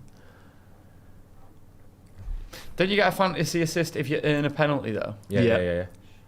It's even if like you get fouled and it's a direct free kick and someone scores. From Oh, a I free didn't know kick. that. Oh, he's on. He's on. Hit it. Hit, Got to hit. shoot. Oh, he should have shot with his right. Get Bruno. Go on. Shoot! Yeah. We're so shameless. And that Casemiro. Casemiro goal today would be so fitted. Though. Yeah. But it's not going to be a shot from outside the box, is it? It's going to be an header from a corner. Oh, Oh, Casemiro. The Casemiro assist for Forest. There it is. That's decent hold up. Yeah, come on. I was- Get him out. Keep him out, Luke. Ooh. Hey. There Well we done, go. Cassie. He's made up for it there. He's made the recovery. Good tackle outside his own box. There we go. Go on. Right, you've just got a run on goal now. Oh, he's messed that up. yeah. He kept it in? Yeah. Gets it in. Go on and boom out. Cheers, ref. Seen his ass there. Just missed the touch, didn't he? Deary me. Whip. This is, Who's making the run? this is where you want the whip. There's no like potential right half Yeah. whip because there's no Sesko in the box. See, Bruno don't want to play It's that so pass if funny, it's not this- the final pass. It's Yeah. like, This whole game right now just feels like Bruno getting that opportunity. I think everyone clearly wants to make it happen. if he does it in the first half as well, second half will be very I reckon funny. most of the time he's not like. Oh, he's done him! He'd get up, get up, get up. Oh my God, what? How do you do that? There's about 7 players in the box. That's Half of poor. them open That's- and then you that's miss poor, all that of from them. Ahmad. That is really, really poor. Yeah. Sums Let's up a see- lot of the let's see moments how he's So had bad this much it is. season. time as well. Yeah. Was it Casemiro as well? Like so much time. Oh, my man, that's God. so poor. That's poor, man. That's rubbish. Better than that, Ahmad. Disappointing. Yeah. Because he's got time. There's no blurred shirts. You're looking into the penalty area. There's a couple of people that were free as well. To split them all like that. That's a mad win rate, in it. 75. Oh. It was 75. No, it'll be 66, won't Oh, it? yeah. Jimmy Ratcliffe with the Montclair. I'm not gonna lie to you. I thought that was Nanny. What? I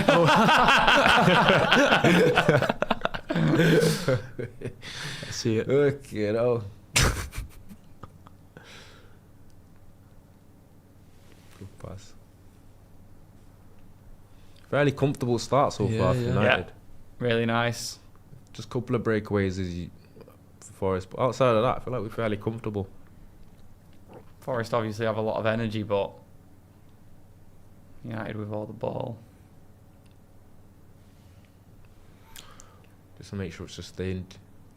Do you think it's important that Carrick gets a couple of coaches externally, or are you happy going into It next seems season as with- though he's sticking with the team he's got. Obviously, Yeah. Steve Holland. Yeah, surely you just got to 0 defeats for United when we scored first, by the way. Oh, yeah. It's like this season. Yeah, that's the season. Well, I think it does matter having someone in there with you. Yeah. But the proof will be in the pudding. Yeah. I just feel like he could do with maybe one or two kind of outside voices who are really at the top of the game, can provide a bit of support. Maybe. Yeah. Well done. Well, it's still ours. Yeah. What are we saying, guys, behind the camera? Did we find any sugar Good or work. what? No sugar. Still no coffee. Trying to send you out. Fuming. Trip to Nomad. Fuming. Trying to send you a shot. Nah. I'm all good. But if you are going shop, Yeah, if you're, get us a Professor Pepe. we do have one of our presenters really struggling with no coffee. Nah, he I'm needs his good, sugar, I'm man. good. You know what I mean? Like, It's about to pass out. Can offer you a water. I'm all right, mate. Thank you, though. To be fair, after this game's done, it'll be early enough where like coffee's still doable. What's your cut-off point? So I don't know. You know, my cut-off point's like 5 o'clock. Really? I'll have a coffee at 4:30 quite happily. 4:30. Yeah. 4:30, 5. I think when he gets to like, that 3-4. Yeah, you probably shouldn't, but I don't really have after. I know some people will happily have it in the evening. nah, a cup of tea in the evening. Coffee in the day, cup of tea in the evening. Or hot chocolate. Hot chocolate's actually quite high in caffeine as well. Is it? Yeah. Well, it depends if it's like a really sugary one, then it's not. But if it's like a dark chocolate type thing, dark chocolate's actually got loads of caffeine in it. I love a bit For- of dark chocolate. I think per like 100 grams of dark chocolate, it's the same amount of caffeine as a shot of espresso. It's like 100 milligrams. Learn something there. Oh, Yeah. dodgy throw that.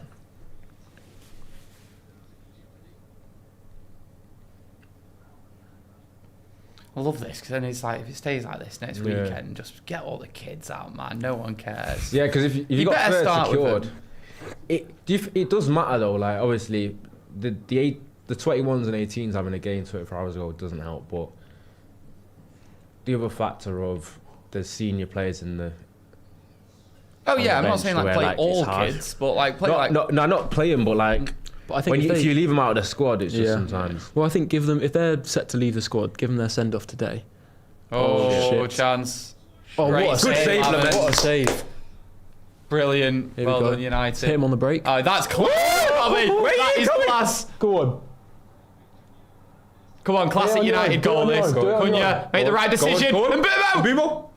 Bimo! Oh! Fuck. Still on, Cunha. Bruno. Find someone. Oh. Who's coming? Oh! Casemiro! Oh, man. And Bimo did so well. That was almost the biggest 2-goal swing ever. See, it was he almost off? a 2-goal swing. He was off anyway. He was off anyway. Oh my god. Yeah, still, it's still our goal still would have counted. It's probably offside that, but This is great. you play after it. I think he should have just gone it alone. I thought this pass was too heavy, and then he's got there. Yeah. What did he do? To be fair, I don't. It is I a can't tricky really, angle. He didn't do anything wrong, I I don't, don't think in he did Boomer. much wrong actually in Bumo, but I think It's Casemiro that scored that. I think Sells stood up You know. quite well. Do you know what I mean? Yeah. But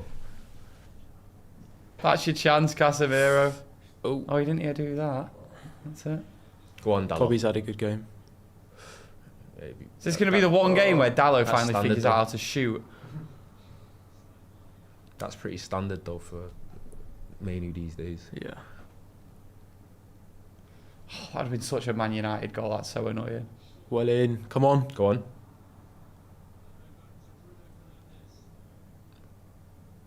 What can you do? Okay. He's Someone! waiting. Someone! He wants the corner! Should have just passed it to Shaw though, innit? Really. Oh, yeah, of course he should. He's waiting for the killer pass.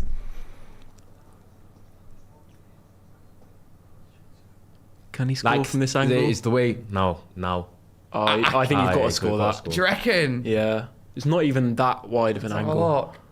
Let's see. There's a little bit of hesitation. Yeah, you're there, right. man. Now you're right. Yeah, you he has know. to score that, I think. Or at least, I don't know if there's Or at anyone least to have the square it goal, to. have the defender block it on the Yeah, line. yeah. Like you can't do anything about that. Not seen too much from Elliot Anderson today. Just kept it simple. Eh? Yeah. Yeah, I don't think so. I think we've completely controlled the game. Yeah, you're right. I've not noticed him at all. He's just been like playing it simple. Like for example, he's on the ball now. If he passes it, you're not really going to notice. But One shot on target in Mbumo's last 11 appearances. That's insane. That is ridiculous. 29 compared in to- the first 20. Wow. it's mad the change that's happened. Yeah. It's just purely mental, must be. Ooh, Good ball, that that. scared me. Good That ball. because the way he hit that, I was like, is that a shot from Igor Jesus? But it was like, Corner for Forest. Well Oh, done, yeah, that Ronny, had yes. some. I'm not gonna lie to you. We've controlled the game a lot. We've looked dangerous, but I think Forest on a couple of occasions have looked kind of dangerous Yeah. themselves. I think a lot of their players can play the final ball that's needed to kind of cut through. That's my corner. That's where my season tickets are. It's mad when I see people on camera. Then I'm like, I recognise them all. Like, I Right see in the them. corner there. Yeah, just a little bit Really higher. low. Oh, I might share it with my grandparents. Proper Arsenal in it.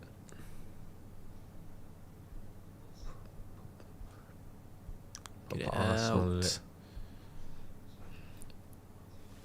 I reckon the most expensive season ticket you can get at the Emirates is right there, behind the At the corner bottom. flag.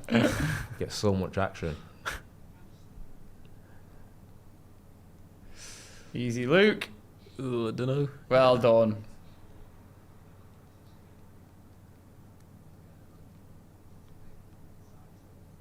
Copying Look them at that play, situations, man. We've So done so good, well man. in them situations today. Oh. There's Elliot Anderson. Oh, yep, there we go.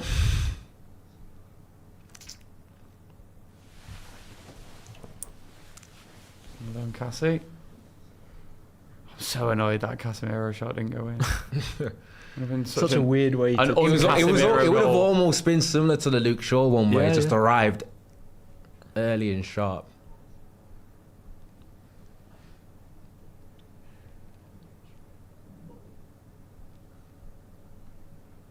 Decent start though. Feels like it's been longer than 25 minutes. last way through the first half.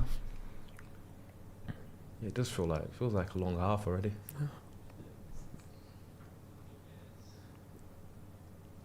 Nah. Casemiro does have a tendency to always He likes to get slide, doesn't he? the block and at the right time. Yeah. I hope he scores a goal and gets sent off, Casemiro.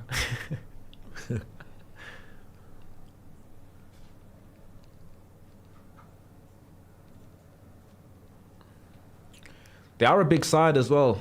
Yeah, I was gonna Yeah. say. That guy looks very cartel coded. So he looks like a guy that starts a fight at 2 o'clock in the morning at Deansgate Lock.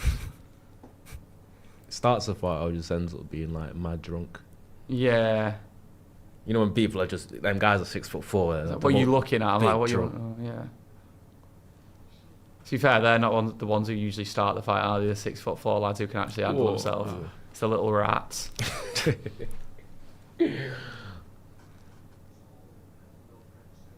Good header that There we by go. Luke Shaw.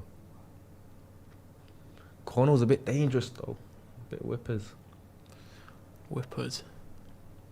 What do you think of the Nico Williams link, really? Nico Williams is another player, everyone that we've been linked to as a possible Feels like a squad player. right I back. didn't even know we'd been linked to him. I've not seen that. There was just a kind of vague thing saying that United had spoken to his agents just to find Yeah. out his situation or whatever, but nothing that. Yeah, what would that be? Would be to replace someone like Mazraoui, or I think it would add, I don't know, fullback depth on both sides, but yeah, it doesn't. can he play both sides? Yeah, you can play on the right, left. okay. Okay. Yeah, it doesn't feel like it makes much sense to me. Yeah. think Forest have got a little bit more of a stranglehold on the game now. I don't know if it was swung on that, or swung would be the correct term. A-star English. Was it English lit or lang? Both. And then top 10 respect moments. on the Gibbs, on the BOAF, both. Both of them. Oh. Ooh. Gibbs White missed, but then the Mbumo missed. He's so good at that, Casemiro. Yeah. He knew exactly what he was doing there. As soon as he rose up, he's like, I'm getting a foul there. Brilliant. They're dangerous, those ones, though. Yeah. He's like cut underneath. But he knows he's going to. He Plays into it. It's like Casemiro's the best at, and I know everyone does this, and it kind of does my head in. You know, when like a ball's loose and he gets there first and he just puts his body in the way, the slightest bit of contact, he's down. Because he knows. I hate it when players do it, though, because they're always going to get the free kick.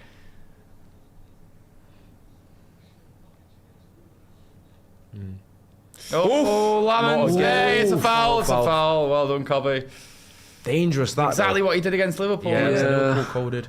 He needs to be a bit careful.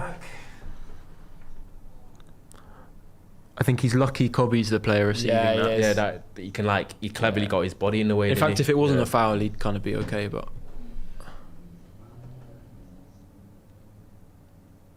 Half an hour gone. Could easily have been 2-0.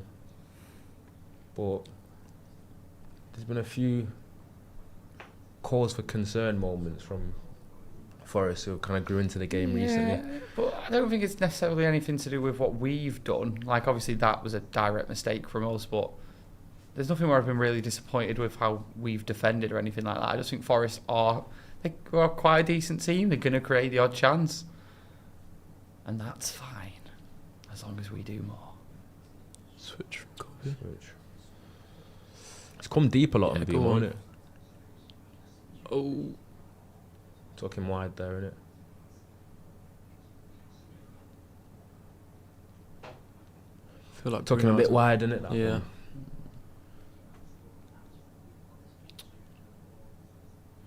Go on. Decent.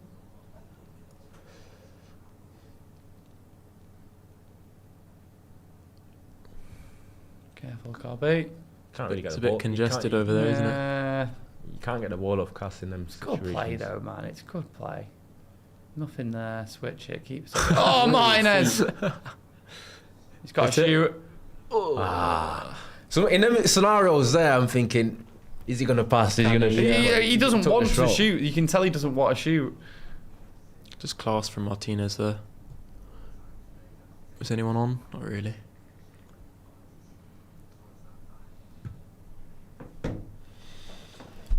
It's so annoying that he's not going to win a league title at United, you know. Says You who? never know. Says who? Well, it's got to be next season. Next then, year, hasn't man. it? I think he could conceivably have 2 or 3 years left at the top level. Honestly, right, if Bruno, even if it's in 3 years, and he only plays like 15 games of the season like Brian Robson-esque, and finally wins a league title, I honestly think he goes like right up there. Yeah. Like in terms of out and out Man United legends, because he stayed with us in one of our worst periods and helped us get back to that point. Like he goes right up there, alongside your Rooney's, your Cantona's, everyone. And reached a level of performance that was like completely world class. Yeah. At his peak. Yeah, He's a United legend already. I don't think so. No. Do you think you need the Yeah, trophies? I think you need the league or the Champions League. And I know that some people disagree with me, and maybe a few people who disagree with me are people who maybe didn't grow up in the period where United were constantly winning league titles and constantly in Champions League finals. But then is it unfair to him because of what's around him? Yeah, it is. Right. No, it is unfair to him. In terms of ability, in terms of his one sole player's impact on the rest of the team, he's probably more of a legend than some of these biggest legends that we've had. Yeah. But in my opinion, you cannot win. You cannot be a Man United legend without winning the Prem or the Champions fair League. enough. And that's not me saying every player who's won the Prem and Champions League United is a legend Yeah. either. But that's just me. Is De Gea a legend for you? He did win a title early Yeah, on, didn't I he? know. I'm gonna go with yeah. and it is because he won that first title. But obviously that wasn't his best season. His best seasons came after that.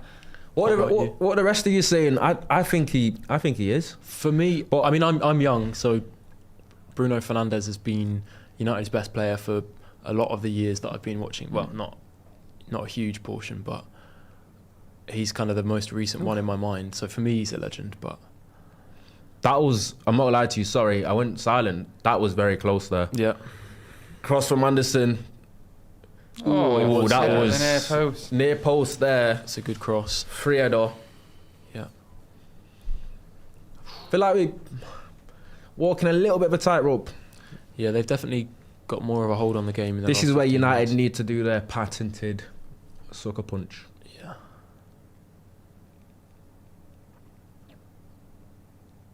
I just feel like the pace isn't necessarily there to. Yeah. Oh,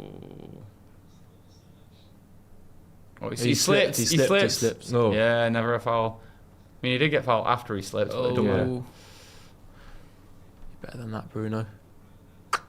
He's not got that Oh, either. fuck it, that's Wow. probably- I think that was probably a foul. Yeah, Yeah. that one defo was. Go on, Harry. Fucking hell, Max! Oh. That was like that tackle went through to him. Yeah. And Bumo's done well to keep hold of the ball there. Well done.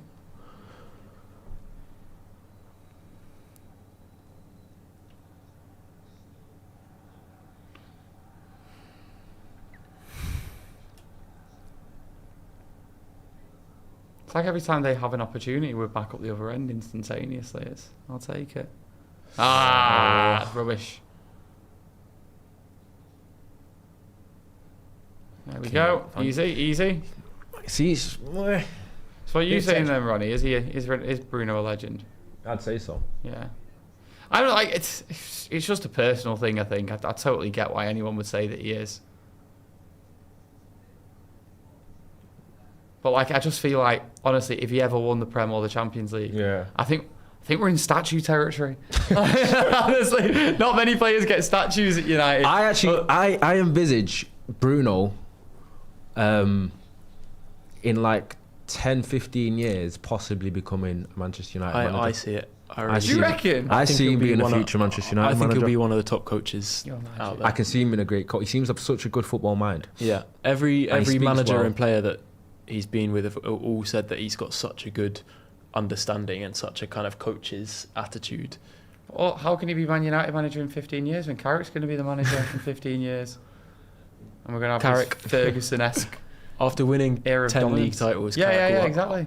pass the torch to him. Oh, yeah, Bruno's going to be his assistant, Yeah. right? Yeah. So Carrick's going to dominate for 30 years. Yeah. Win, 20 league titles? Yeah. 3 Champions League, 4 Champions Five Leagues. Champions 5 Leagues. Champions League, right? And then he's going to pass it to Bruno. Yeah. Yeah, you're right. So basically for the rest of my life, we're going to be mint Yeah. class. Yes. I knew it. That is the guarantee. We don't want to be doing us Spurs And City are going to be in National League North. Yeah. when the Once the punishment's charges rightfully set hit. in. Or you've seen that this week. I can't remember exactly which division it is. It might be like when you get to like the 8th tier, they separate into like North, South, and Midlands divisions. Because like obviously like not every team in the Northern Division is going to be from the North because there are so many teams in different areas. The way it's worked out this year, West Didsbury and Chorlton, Wythenshawe Town, and another one are going to be playing in the Midlands League. So you've got like West Didsbury playing in the Midlands. Oh, Oh dear. it's all just a bit too loose there. It's a bit, it felt like we never really had control Yeah. of the ball there. Oh, that's a Oh, shit. Careful. Couple of shaky Why bits of is- play from Delo, man. yeah. But it starts off with, I don't think we ever really got our foot on the ball there in the middle. It felt like we was always on the verge of losing it, and then eventually we did. And I think this referee's actually letting quite a lot of physical contact go today. That's it. Nice. Yes. Brilliant, Cobby. He's so So good, my man. God, what a guy. Come on. Come on. Where's On your Bruno? right, on your right, Where's on your right. Bruno? Who's waiting? Don't worry. It's a that a corner. shot It's a or- Bruno corner. Casemiro's up there. What was the intention behind that? Do you think he was trying to find Cunha or? I think he was trying to I don't know. Skim it across the Spot it. 6-yard box. Right. Yeah. See, why? Why isn't Boomer? Yeah, on this? I why don't not understand. Bruno? here? Unless they're going to do some sort of routine. Give it Bruno. Yeah, short. I was going to say I'd keep my eye on Bruno if I Yeah. was Forrest Yeah. there. Look at Casemiro. Casemiro was like, my head. Me, please. See it here. Put it here. It's like the two biggest threats are Casemiro and Maguire, and they're always the ones that. Martinez? Oh. Is he saying that hit a hand? Or? Never handball, I don't think. He's just played that out himself. He's give a foul. Crap him, Oh. not Anderson. Don't want him. Did scare me a bit though when he ran for our midfield a couple of times 5 minutes ago. Yeah. He was trying to buy. He was trying to proper buy a foul there. Yeah. He ended up just playing it out. He was like almost like he was expecting the contact that never came. Wouldn't mind a goal before half time. I'd pretty much sew it up, I think.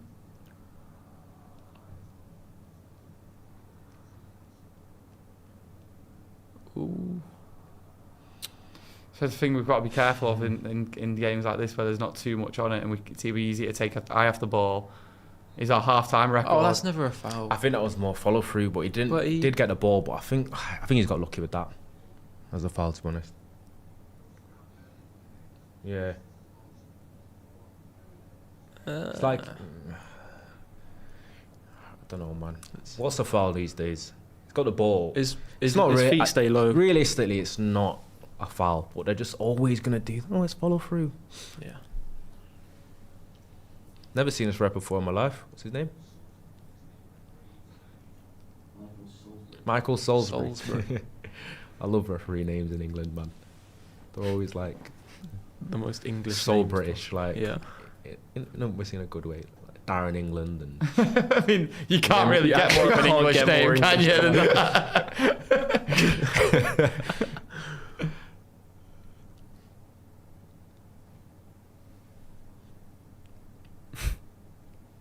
oh shit. Yeah, a lot of I think stuff in Clattenburg all was the time. one with the most adventurous surname. Sounds a Most little bit exotic European. surname. Yeah. Still not very- Clattenburg. Oh, he could be Dutch. It's like-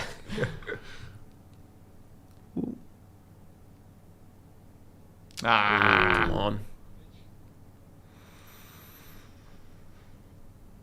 Tell you what, if we don't get a Bruno assist today, I think the dream might be over that he's going to break it. I don't know. Is he going to get two next Two assists weekend? against Bruno. He's had plenty of games where he does get two. Oh no, but- I know he's got it in him. I was expecting but a it gets monster more game at some difficult, point. Yeah. Still got a second half. He needs one at least today. Yeah. Just to match it. Yeah. Would be huge. I know, but I need him to break it now. I need him to break it. We're so shameless, aren't we? Oh, With I some don't individual care. accolade. I still would prefer United win. Do you know what I mean? But I think people are doing this, asking those questions online. Would you take like a 3-2 loss? I can't. But vote. Bruno gets both the assists. I Or would you know. take a 4-0 win? No way. Good hands. Lannons, man. Go on. Look at that. Catching prep. What's he doing? Away from him. Doesn't matter. Nothing phases him. Weirdo him.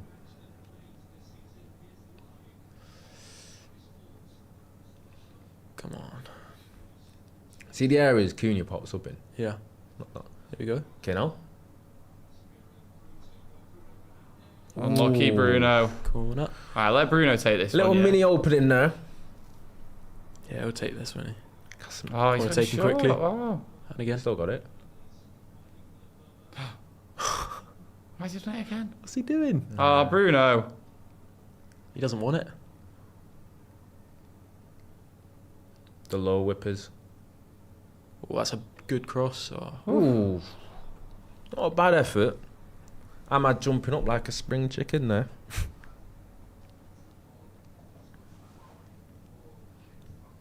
Decent, maybe thinking Maguire back post, but Yeah. it's not a bad header that. Done all He's right. got he's backpedaling a little bit.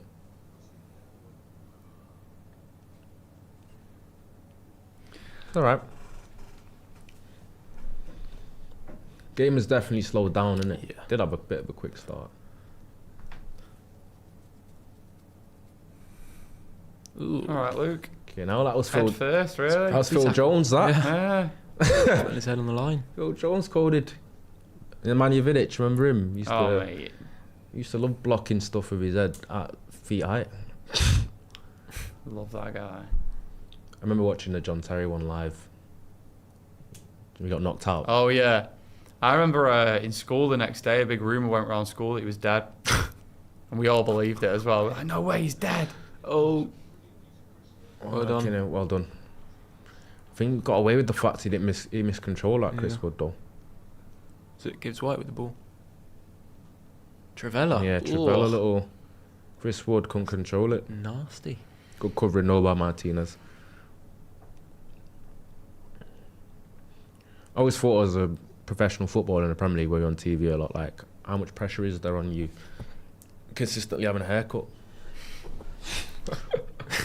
Or would you be one of those guys that isn't that bothered about it? Nah, Martinez is really committed to his haircut. Yeah, like he cares, doesn't he? I think when Cobby wasn't playing, he stopped bothering. A lot of people commented on that. I think that's just because he was depressed, Yeah, mate. He was just like... weren't playing and that. Like, Harry Maguire has never had a different haircut in his life. Harry Maguire's haircuts is just him and his scissors, really, Yeah. and his own scissors. A few chops and he's done. Bruno with the long hair that he used to have, though, was it when he played in Italy? Yeah. So he had long hair, didn't he? Udinese. Mm. Yeah, McTominay went to Italy and proper like moulded culturally into his appearance there. I rate it, man. Quite suave. I rate it. His trim's quite similar to yours now, guys. McTominay? Yeah. I mean, I think his is a bit better than mine and definitely more expensive. Doesn't always matter, you know. Sometimes cheap and cheerful is better. That's how the sun's come out. Yes. Go on, Cobby. Oh, okay. Just doesn't. I was going to say, rarely loses the ball. I feel like he's one of them players, Cobby, where because it's dead easy when you're watching a game what you think a player should do. He always makes the decision that you want him to make. Like sometimes it comes off, or sometimes it doesn't. You're always like, yeah, I would have done the same thing.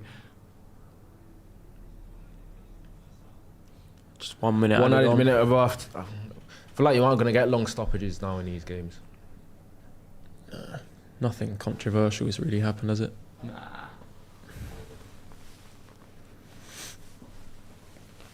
Yeah, nothing.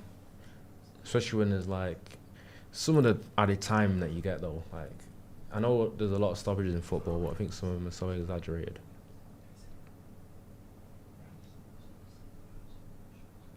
What a pass that is! Unbelievable. It's a foul.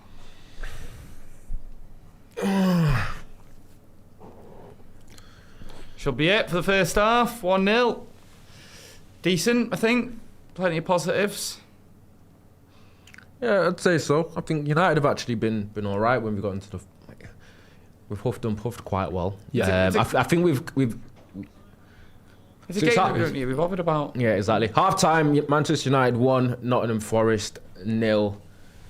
Comfortable-ish. A couple of scares as you will always get at this level, but I think for the large part, United are unlucky not to be 2-0 up. Yeah. And I think it's been quite comfortable. I don't think Forest have had that many shooting opportunities. I think there've been a couple of near scares where they actually haven't got shots off.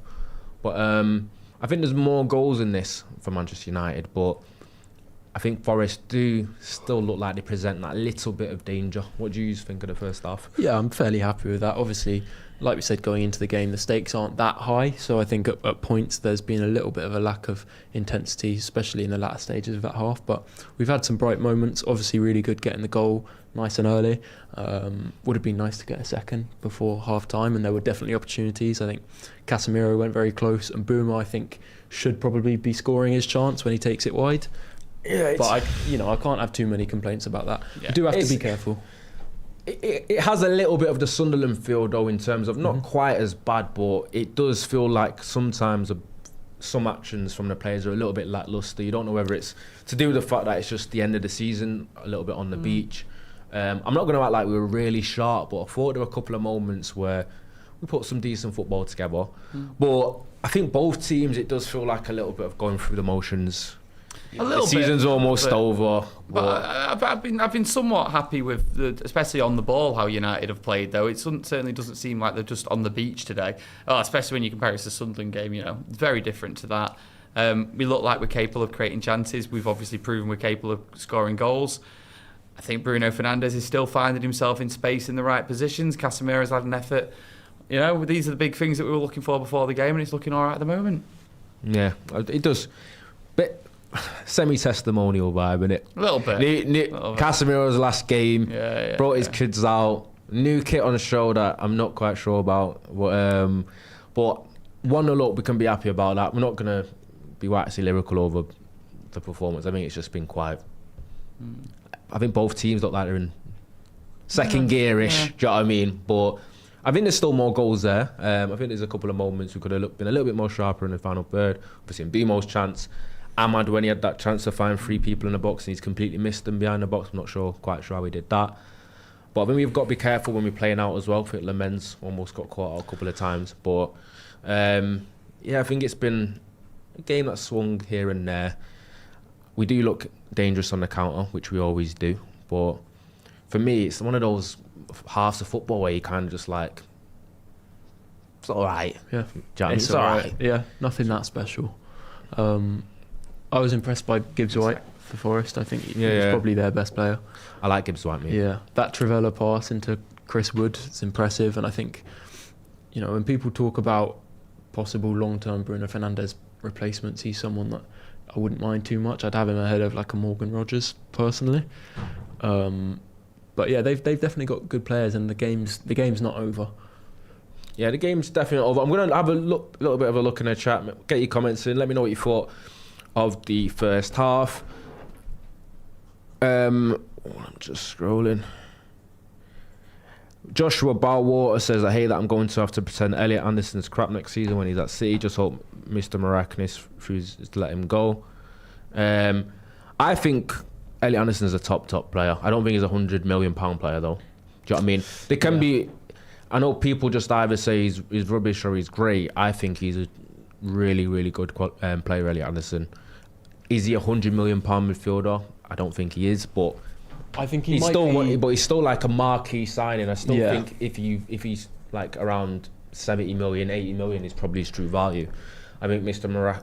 Forrest and Marinakis trying to say 120 million, I'm not quite sure about. Obviously, you've seen a couple of moments from him today that shows the quality that he does have. But I think he's probably, for me, £100 million, I think it's just hard to justify. For top clubs, he's probably the best option on the market, which is why Forest are kind of able to ask what they want, because there's no one above him really to kind of anchor that price off. So they've kind of got the freedom to say, right, well, he's the best option out there. He's our player. We'll ask 120 mil for him, and there's not much you can say about that. Maybe it's just early posturing ahead of the market to say, we're going to demand this ridiculous price. Then maybe after negotiations it comes down. But we do know Marinakis is not an easy person to negotiate with.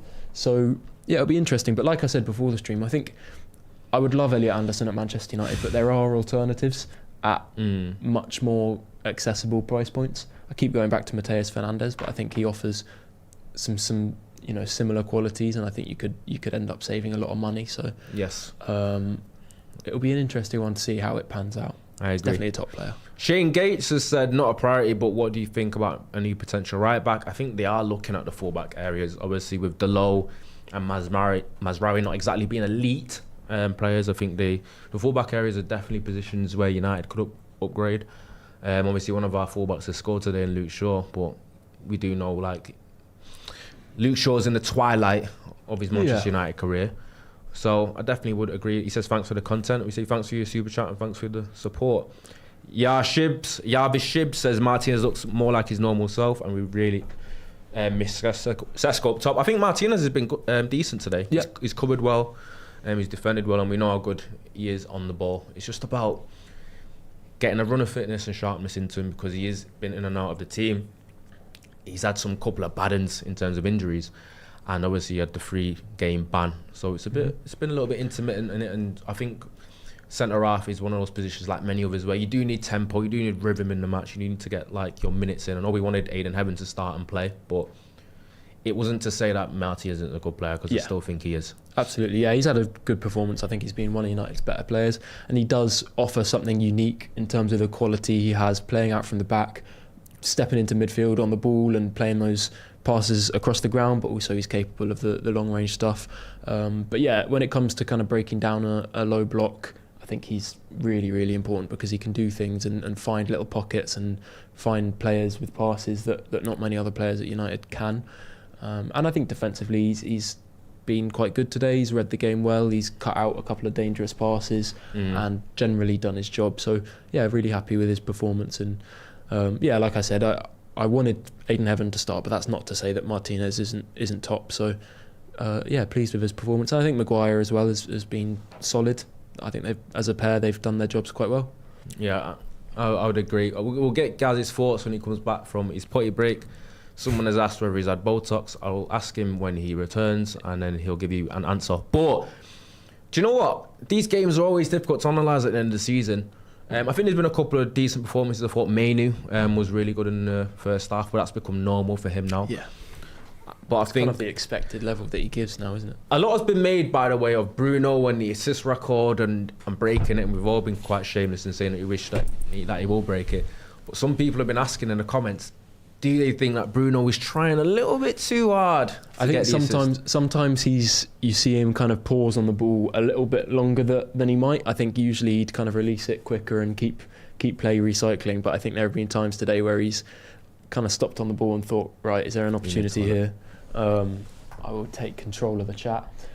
But yeah, I don't blame him. I don't think you can blame a player like him with such a prestigious kind of record on the line, especially now that the club's responsibilities in terms of qualifying for Champions League football, that's done. So I think he's kind of got every right to, as long as he's not sacrificing the way United play, which he's not. So you say that, but there's been a couple of opportunities today where you think he's got to take the shot here, and he's taking the shot. Yeah, and it's like, well, you thought maybe he's going to try and pass here, but he didn't. Yeah. And like, there was no one to pass to either, so it was like, yeah, that was the right decision. Like, there is an argument to say you can actually make him a better player if all he's thinking about is assisting his teammates. Yeah, because he's always going to just be, calmer in those situations. And I think that's something he's added to his game, at least in the last season or two. I think Bruno, the main criticism around Bruno used to be that he kind of isn't capable of slowing the game down at times and taking that moment to breathe and pause and assess his options. He used to be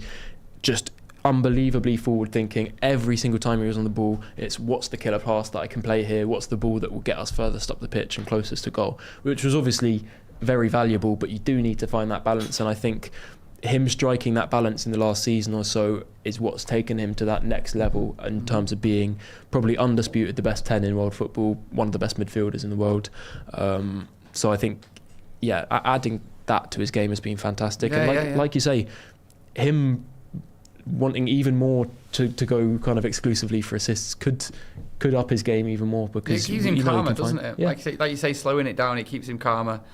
He knows there's not going to be as much pressure on him because he knows he's not going to go for the shot. Yeah, exactly. I think he's kind of missed a presence like Benjamin Sesko in the box today. I think there's been chances where he's had the ball kind of in and around the edge of the box, looked for someone to find whipping the ball in. There's not really been that aerial presence, someone who can kind of poach and get on the end of those balls.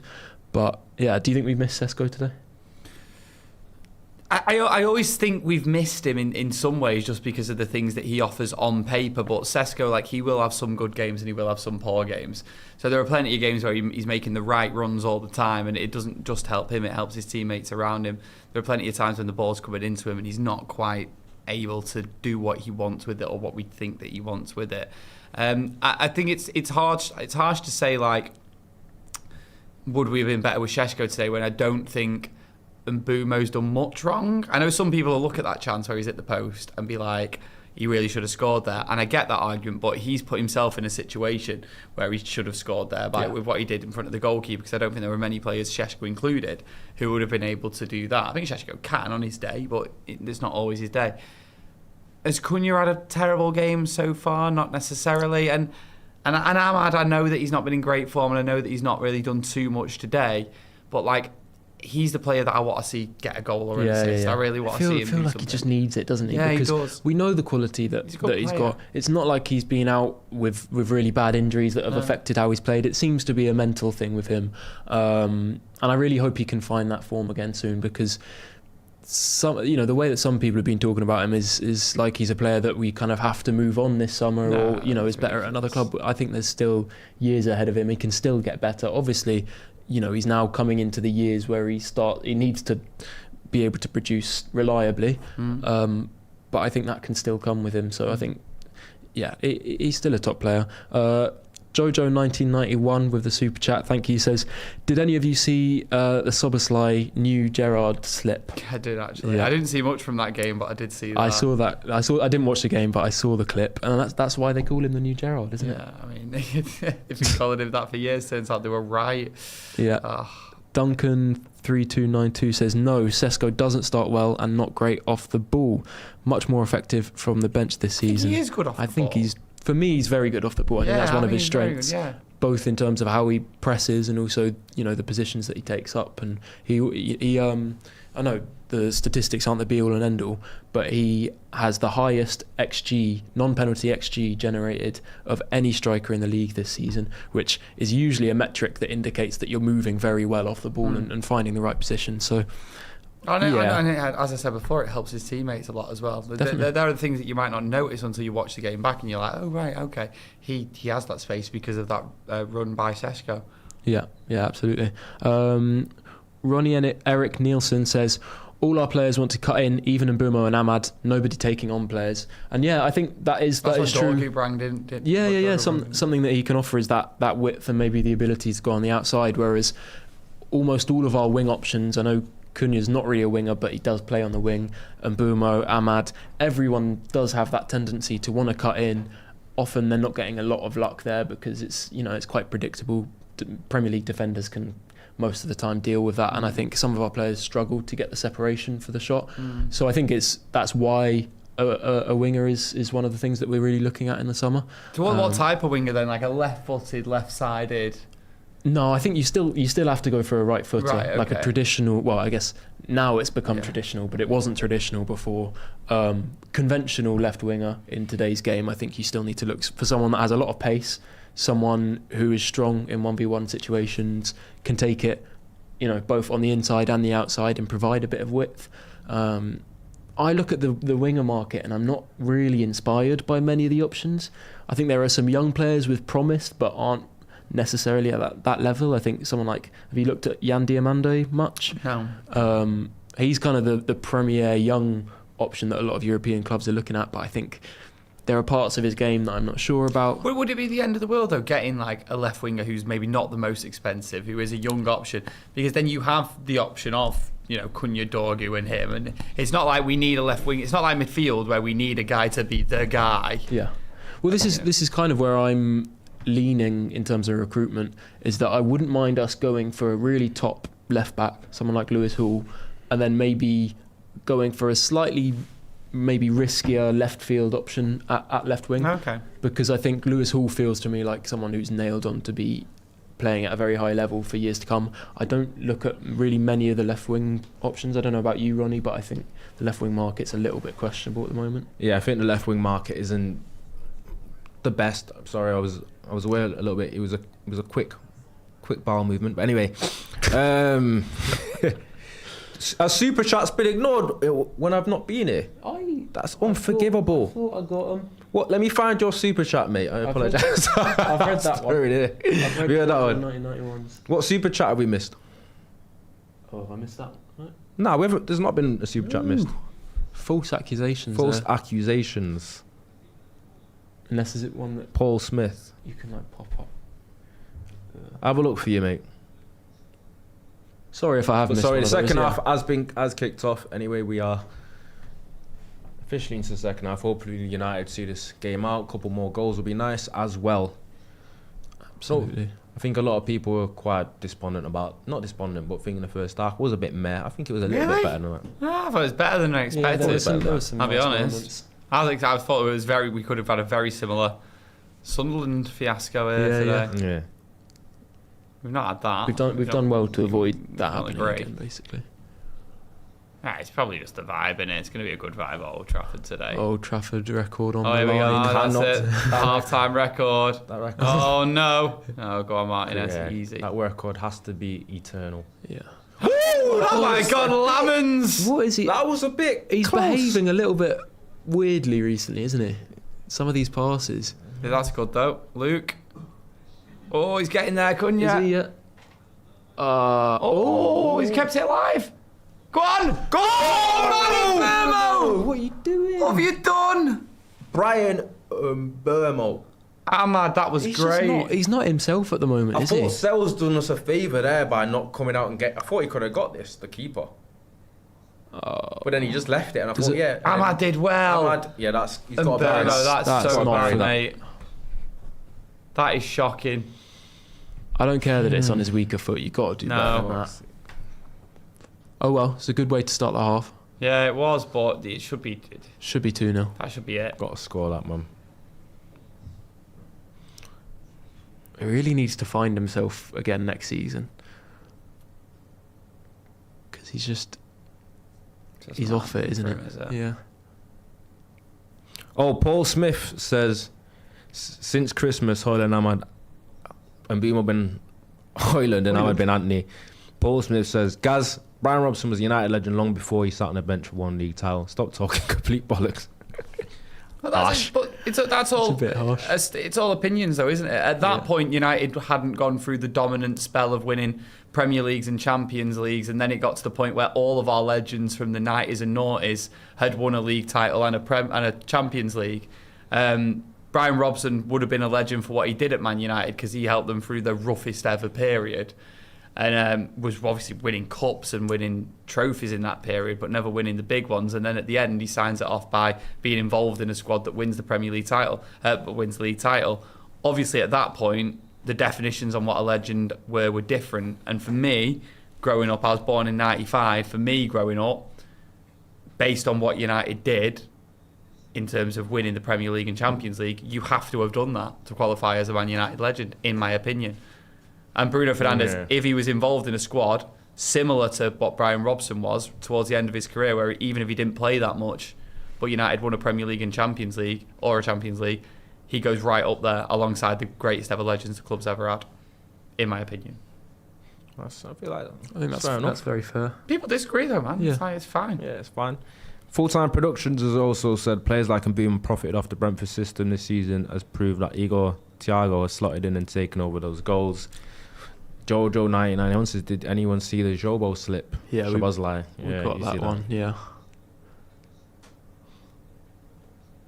He did have a good start, but it just felt like it's all gone a bit of a mess. Saw a great slander name for Szoboszlai last night. What was that? Calling him Strava Sly. all the guy Oh does yeah, is all he's a runner. he just he's a runner. He's a runs, track that's it. star. Go on, Cobby. You ain't gonna get the ball off. You're not. Real good. That square pass was a bit scary. Yeah. That started the second half a bit like the first one. Yeah, it's been a bright start. Oh, well done, Bruno. Go on. Go on.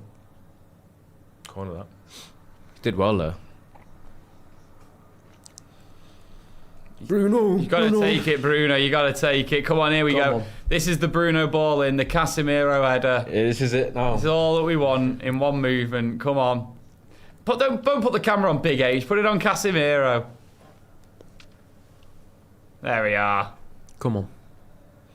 Second most set piece goal of the season. There's two threats, Casemiro and Maguire. They know that. And he still... Oh. Back out. One more to Bruno. chance? Go on.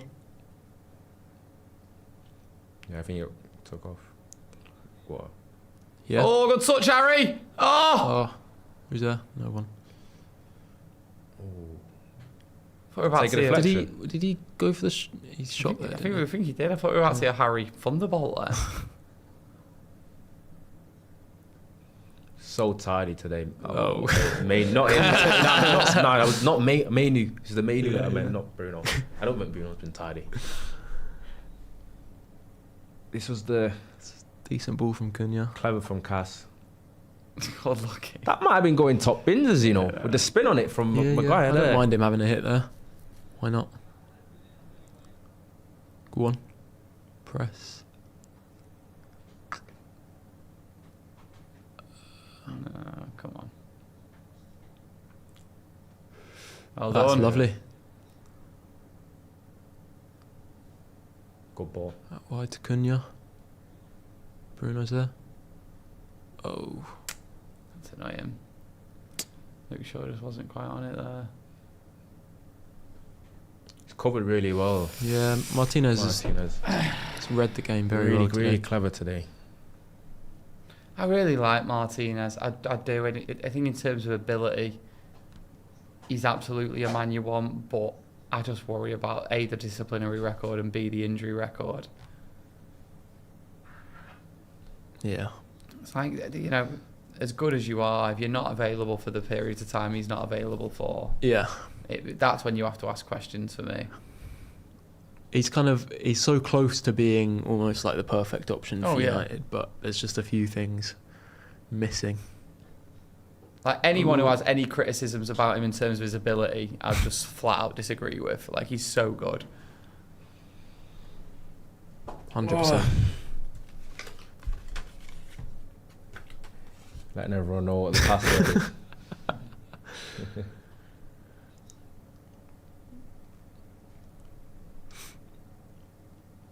Second half's been decent though.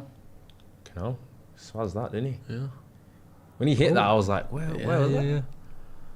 He does play some passes with a lot of zip behind him. Like the way he swung, I thought it was going way further, but he like just dropped that. Corner here for Forest. Yeah. Omari Hutchinson. He was the original Tekka's kid, wasn't he? Yeah, extremely highly rated academy player. Well, yeah, but also on YouTube early. Goal. Forest goal. 1-1. That's See? really annoying. Elliot Anderson, Fairs.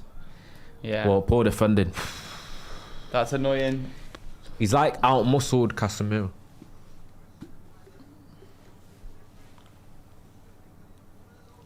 Now the half-time record's at threat. Can you imagine? It's the one thing we don't want to happen today. He just out-muscled Casemiro there, innit? Here.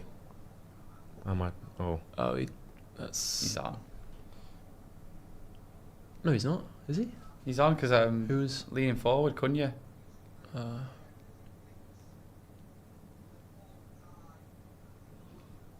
Damn. Yeah, that's annoying. What a ball, though. Yeah. It's very good from Elliot Anderson. Fair enough. Frustrating. Just have to sign him now, won't we? Just got to make sure he stays there.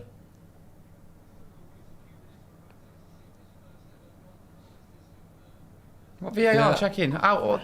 Oh no, he's Off, right? He's miles on. Hey, sorry, he's on. That angle makes it look a little bit closer. Nah, I don't. Is it Bruno that's playing him on? Yeah. No offside Yeah, offence. Bruno's leaning it.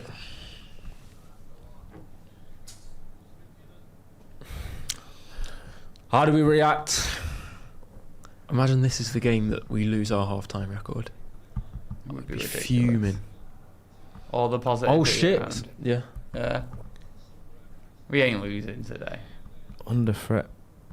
We're not. Nah, we've got that Jujude, man. Yeah. Let's just hit one straight back. Come on. Well done. It's good. It's good. On. Oh. Yes! Come on! Come on! Straight back. Here we What was go. that for reaction? I told you it's karma. What's he's not happy? Calm like that. They're not sure about it. They're not but sure about it. Come on. They're not sure about it. There were a few weird touches. What do they think's? Calm. No, there's nothing in that. That's a I said there's mental. It's the fact he didn't celebrate though. Yeah. I was saying half-time records intact. Let's have a look. Did Mbeumo touch it with his hand? I think they might. No. He has used his hand. He has. but Is that natural position though? it just bounces up to him. He's not going to get that. No, I don't think they'll overturn that. I think they will. I think they might. I think they will. Because he kind of are traps- they I think they'll more? overturn it. Are they more? It's hit his armpit. Are they more like? Are they more strict when it leads to a goal? Is that? Yeah. I think they are, but he gonna. Oh, they're giving it. Or are they still? Because I don't think that's obvious for me. I'm not gonna lie to you. I might be biased. For me, it's the fact that he kind of moves his arm in. It's in a natural position, but I think they are very hard. They're a little bit more strict on it when it leads to a goal, though. Let's see. Because he kind of tries. It's hit it looks twice. It looks like he tries to trap the ball. Yeah. A little bit. That is a terrible angle. Does it by happen? the way. It hits his body before it hits his arm, so that could help his case. Oh, it's gonna be ruled out. It's going to be ruled Looks a bit out. more obvious there. Especially because it led to If a he had goal. his arm by his side. I don't know. I think the fact that it kind of hits his body first and then. Yeah, no goal. I think the one Go that into the- the one that was more obvious was the other one behind, because it looked like so it's hit his body first, but the Then only it's all reason why comes. the ball doesn't spin away from him is because it hits his hand, and they are stricter when it leads to a goal. Do you know what I mean? So, It's not. It's but for me, I'm biased. I don't think it's this one. Yeah, He's always trapped it with his arm. But his yeah, arm, it's trapped it with his arm because it's like if his hand isn't there, Yeah. it's the touch, the ball goes away from him. Do you know what I mean? I wonder what they're recommending. They'll be recommended handball. He's not going to get this. It'd be a rare overturn after going to the screen. Oh yeah, it's handball. Like, oh yeah. What do people think? What I don't get right in all these situations is how it takes them so long. You know what you're going to decide surely straight away. It's Yeah, a handball. that's the angle for me Yeah. that makes it look the worst. Yeah. Let's see. Good sign that Yeah. we bounced back so quickly though. Yeah, it was a great. But I worry that if this is ruled out, then it just Yeah. kills any positive. God, he's momentum really there. thinking about it, isn't he? I don't know if they He's not will sure give then. it because I think it kind of goes into his body first, and his hands in a fairly natural. There you go. Come on. Go on.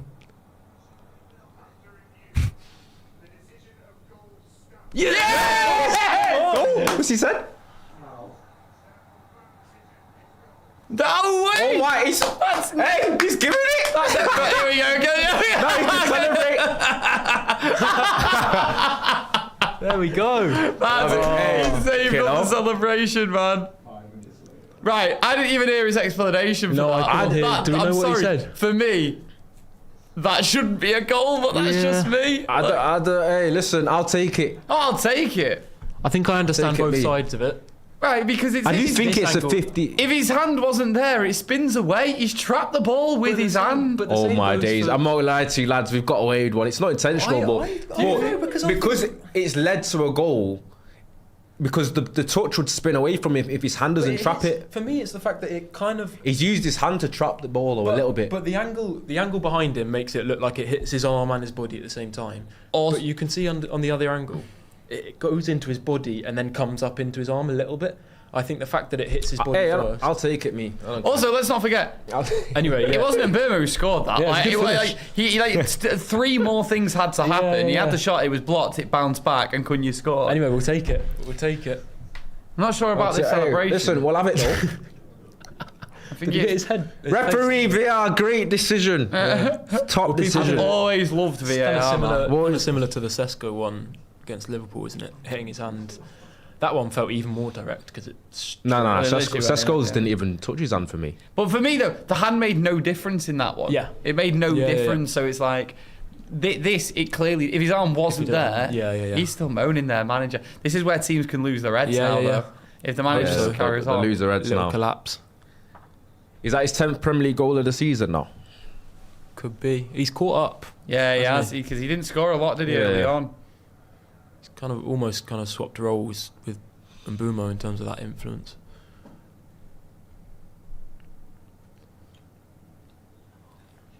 Still not got what we want though, have we? No. Still not got what we're all here for today.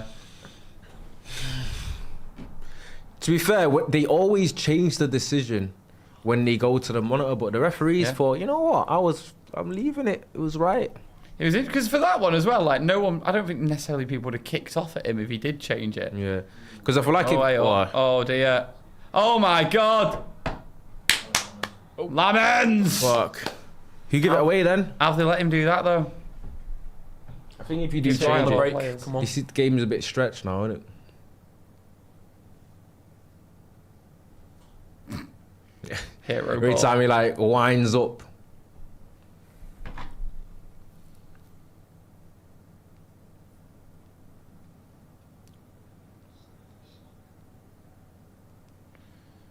Let's get another one. Let's wrap it up, boys.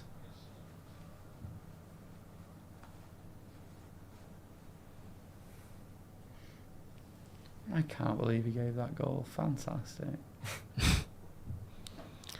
Hey, we'll have it. Oh, mate. It's a foul. Everyone's saying in the chat that Gary Neville's fuming the goal was given and Really? everything. All his commentary was about like how it should have been ruled out. And stuff. The thing is the consistency in refereeing decisions, and like there's other times where that there's no way they would have give that. Yeah. But you know, refs are human and refs are different. Bruno on the free kick. Chance to whip one in.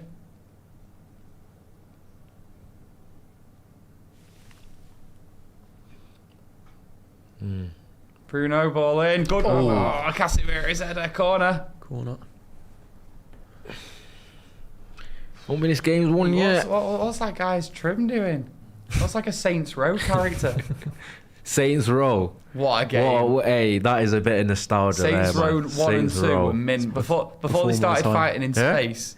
It's before my time. Before your time, Yeah. Saints Row is like Saints Row. it's almost like a parody version of GTA in it, but like cooler. Well, the first one was pretty serious though, wasn't it? And then the second one was just like, nah, we're just going to go proper comic book style mental. Oh. Hey. Ah, he's giving some.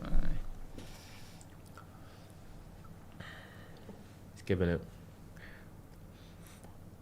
I actually love when a controversial decision like that. I'm so shameless. When a controversial decision like that goes United's way, I actually love it because I love the the outrage. Oh, you know, yeah, like- yeah. There's always outrage because it's United. Right there. The funniest one is when it's against... Yes. Bruno! Go on! What you got? Oh my god! Look how fuming Bruno is as well. Look at Bruno on the ground. How have you done that? Bruno literally collapsed to the ground. He's never going to do it. What is he doing? I can't believe that. How's his right foot that poor? He's usually got a decent weak foot. Bruno is devastated. As are we. That was it. That was the moment. If that's the reason he doesn't. That's I'm so fuming. bad. I can't believe it. It's so funny. It's so funny, man. He's going to be stuck on 19 because of that. And Boomo. Fuck's sake, lad. Two massive right-footed chances he's had. Oh. Ooh. Well done, United.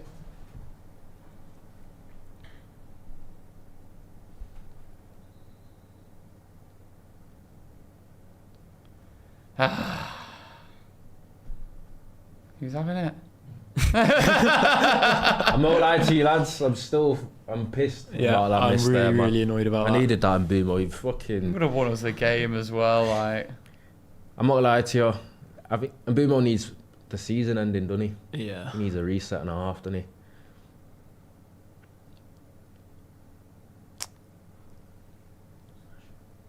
Yeah. That's our ball, that.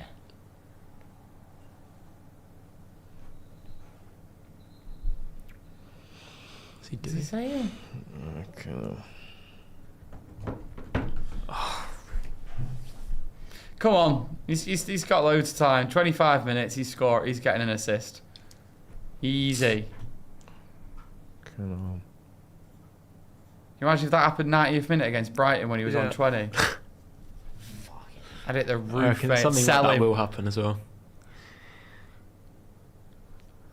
He snatched Oh, it. I bet Gary Neville's just mowed it in. Do you know what? Mbumo, yeah, chat. Do you not think that Mbumo, like, recently, he's snatching at everything as well? Like, all his chances Yeah. and shots, it's like he's He's not composed. no he's- conviction. He's, like, snatching and being like, I don't What's know. happened here? They've just showed a replay once again. And then the next minute, we've we almost totally can- missed the big Yeah. chance that we had. We had a big chance, apparently. And now they'll show a replay of the big chance and miss something else. Casemiro.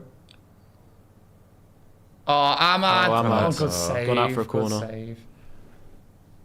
Corner, though. Bruno to take, yeah? Come on. It's high. Nah. It's not the one. Get it back in. Oh. Yeah. Good. Go on, Martinez. How is he still? We've got our centre back trying to get penalties.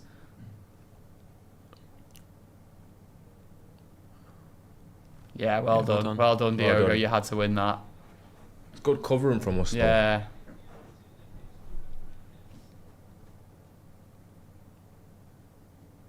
Where's the support?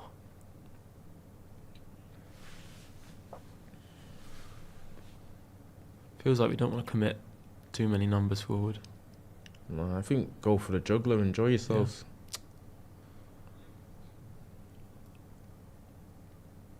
Go on, yes. It's not a foul. I just thought he was going to. I think he was going to go to ground. I think since that Cunha goal, with the decision, I mean, it's proper knocked the stuffing out for us. Yeah, yeah. Mm.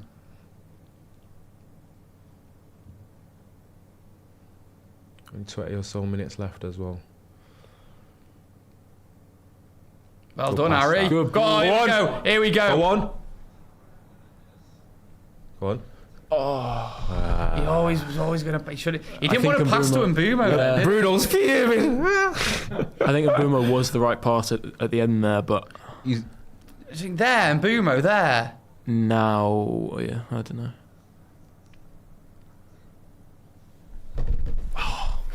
He's got to do it. He's lost hope at. He's lost the confidence in Mbumo as Yeah. well.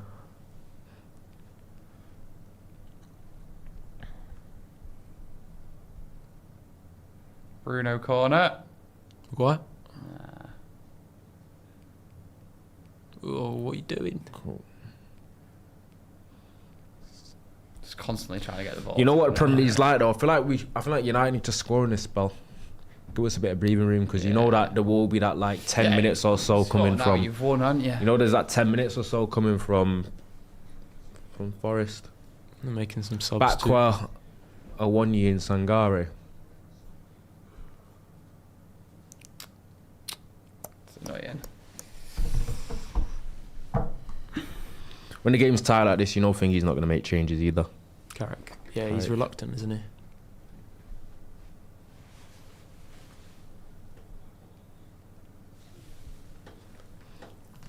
Who's the one you on for?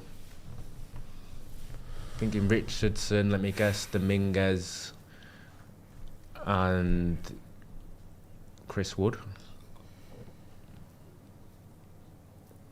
Imagine I get that bang on. What do you say? Would you give me if I get that bang on? Nothing. Give you a pat on Nod the of back. approval. Yeah. You've done all right though. Is it right? 3 for 3 though. I think you have. You've done well. I'm proud of you.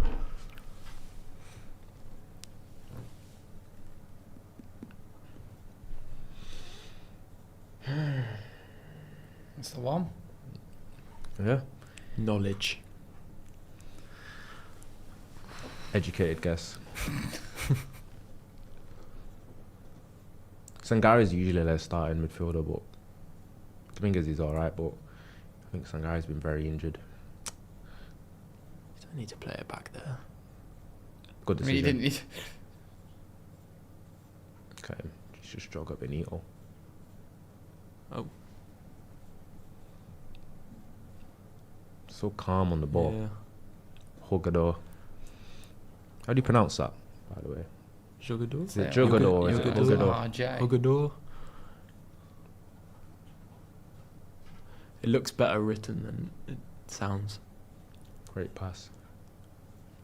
Come on. Make your movements. Go on. Oh, he's touch again. I mean, it's difficult for him. It is a bit of a difficult one, but Never a foul. Just give it, bastard. that's not a foul. So bad. Yeah, pretty much since Forest scored and we reacted, we've dominated the game. It's just that I told you that judge that we have for the half-time record. Yeah. Serious. It's not getting broken, is it? Not today. Another season. Safe. I'm telling you, that half-time record's going to go the next time we win the league. Do you think? Yeah. Like, we'll win the league, but that We'll win the league with that record. And I was like, I can live with that, you know? It's that proper Illuminati How far- sacrifice. Yeah. You got How far back does that record stretch in terms of years?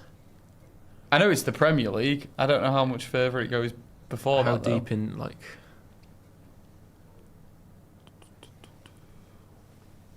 Because it's what, 400 games or something, isn't it? Well, as we know, football didn't exist before the Premier League, Yeah, so it of doesn't course. really matter, does it?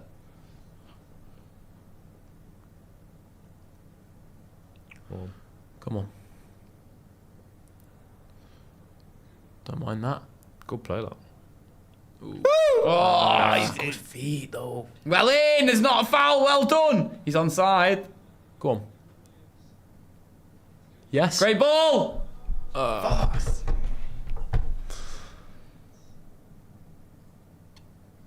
What's happening there?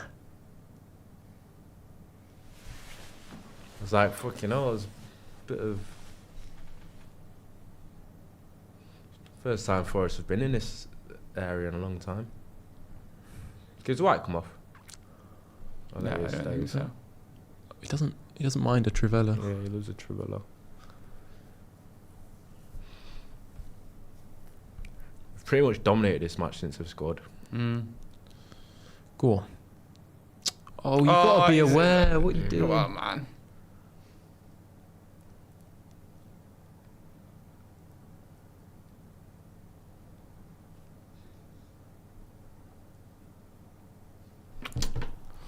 The more he's backpedaling there, the more nervous I got. Yeah. Mm. I think he could have stuck a foot in, but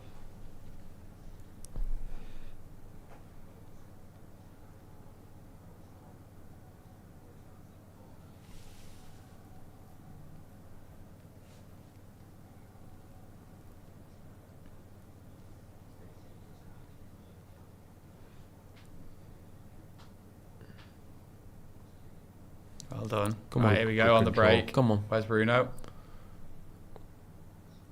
No. Pass. Offside? Well done. That's a goal kick. Goal kick. That looked like a goal kick to me. Well I'm not done, gonna lie to you. Martinez. Great game from Martinez, by the way. Yeah, he has. Yeah, Yeah, you're yeah. right. Yeah, Very it was good goal block. kick. it's a Yeah, goal. correct. Have they given it or? Yeah. You're right. Yeah, Martinez been brilliant today. Really, really good. I think him and Maney have been good. Mm-hmm.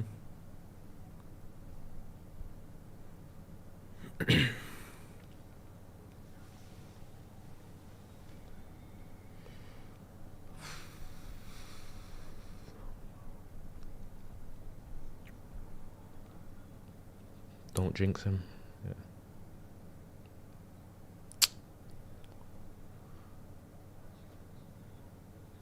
Well done. Nice. Bobby, well done. Just me. It's just so good. Yeah. Just shoot. Yeah. Go on. Go on. He didn't need the touch. Yes! There it is! Come on! You know! You did it! I thought there was another History, man. I don't think there was. No. Don't say that. They've all gone to Bruno. I don't think We'll go to Bruno They've all for gone it. to Bruno. Lavins has come on, man. That's how much it means. Breaking that today! Look at him. They're looking for him. I love that. Breaking that today, Bruno! Correct. I think it was direct. I could have sworn there was like an odd. The best loose thing about touch or I've never seen more people celebrate with the assister than the goal scorer. Oh, man. This is lovely. Yeah. Oh, man, Yeah, that's so good. I love It was that. Mbeumo that scored, right? Yeah, Yeah. people. He's saying now, get me another. He's saying yeah, now. another. One more. One Got more. at least 15 minutes. I want to see it again. It was direct. Yeah, I'm low key. I think Mbeumo needed that, man. Yeah, yeah, yeah. You know. Look at the Zimmers. No touch, please. What, No didn't touch. it? No, no, Was it no, off the no, leg? Finn, no, no, It was. no touch on that. Clean. Are you sure? I'm sure. Hang on. Here we go. Here we go. Bruno. It's fine. I don't know. He didn't touch him.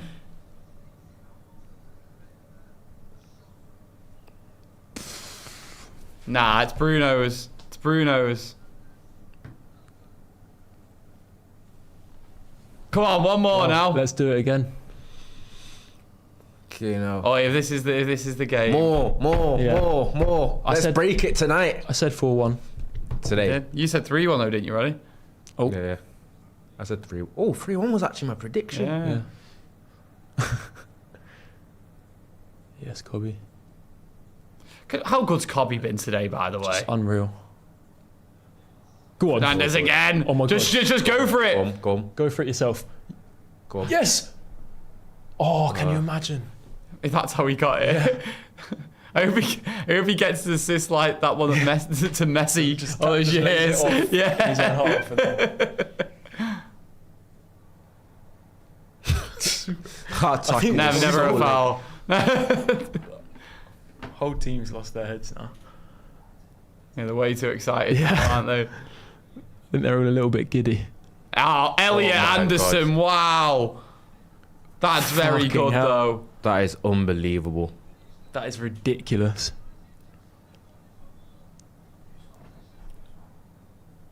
Jesus Christ. Second assist of the game for Elliot Anderson. That's That's an unbelievable. That is a filthy finish. That is just a That's joke. a- But he's giving it to him like that, so all he needs to do is that. my, yeah, but that's Open your body up. such a good That is finish. such a good finish. Oh dear. I don't even think you can massively complain about that. Okay, no. Bit of pure quality there. Is that foul been ruled out? That's a 1,000th goal. Morgan Gibbs White's 1,000th goal of the season. Someone says really It's mad you dramatic don't hear about that as chats. much. Oh, this game means nothing. It's too much space, though. But like, Bruno. I'm not gonna overreact. There he is. Bruno, top of the more. tree. One more. Come on. One more. What did you predict? 4-1. 4-1. So that's 3-2 was Gaz. I said 2-all. Oh, got a few coming on If now. he brings Bruno off now, Surely not.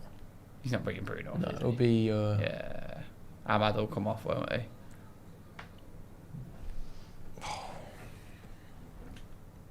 Bez.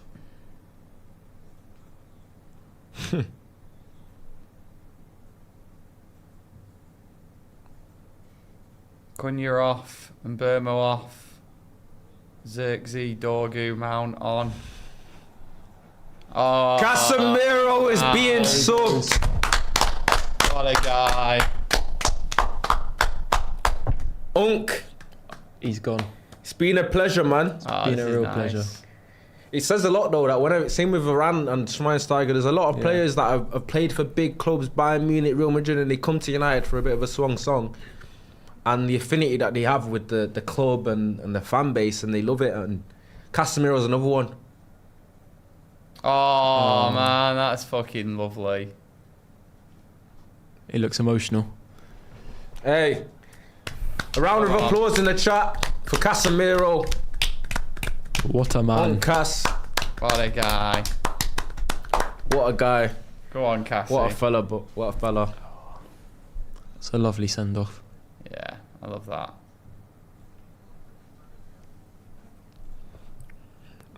Fair play, Casemiro. Cult hero status. Yeah. Secured. I've just thought about the day Bruno Hey, Fernandes leaves the club. what a club are we though? Don't even think, don't know. What a club is Manchester He'll be United? alright. What a club! Because he'll be winning a What a Premier fan League base. title, won't he, in his last season? So Classy it's fine. send off. Could we please just get Bruno another assist now? Go on. Oh, release the ball. Yeah, a bit annoying we didn't get the Cassie goal, but Well, I can live without it. again, really well read from Martinez. That's the right thing. No one was switched on to it. Let's get this game won, actually. Yeah, 3-2. Come on. it's not over yet. No messing around there, please. No. That finish was a joke though. Like, it was like, Yeah. Him and Elliot Anderson today have been top.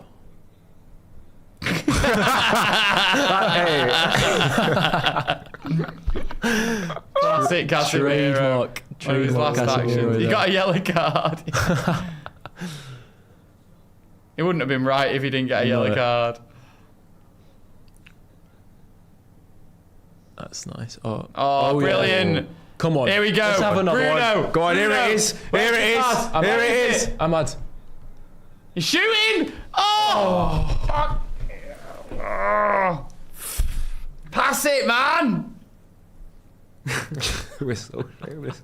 It's 3-2 as well. We're not even comfy. I know, yeah. I should be just like, just Just because the game means. do the right thing now. Pass it. How's that got through?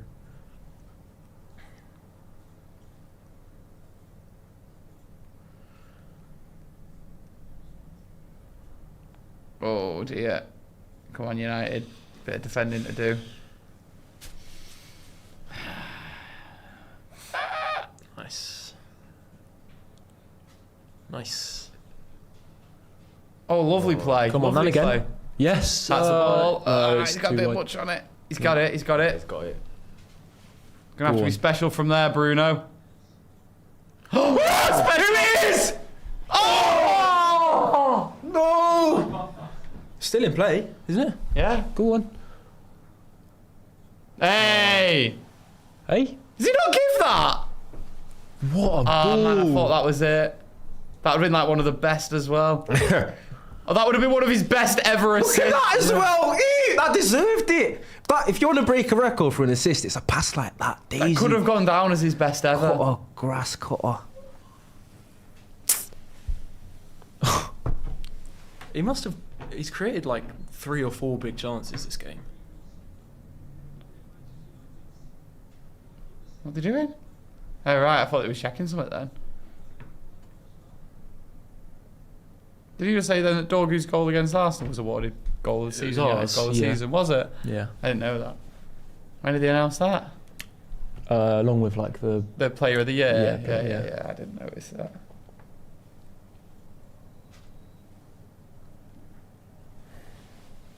Can't believe he's not give a free kick for that. That's ridiculous.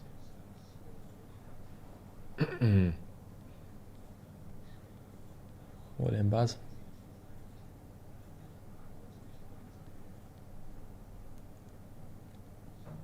Oh. Come on. Yeah, it was against Forest. Ahmad scored that banger as well, wasn't it?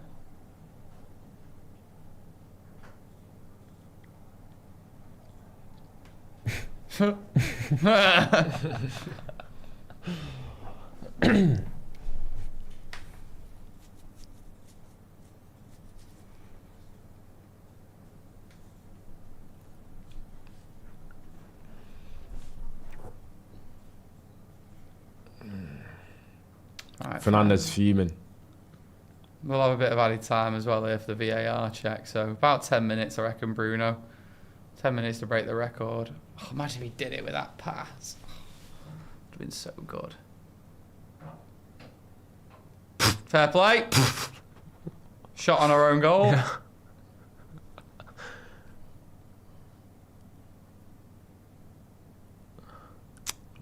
Love it. Let's at least. I'm not gonna lie to you. All jokes aside, I know it doesn't really mean much, but still like to win the game. Yeah.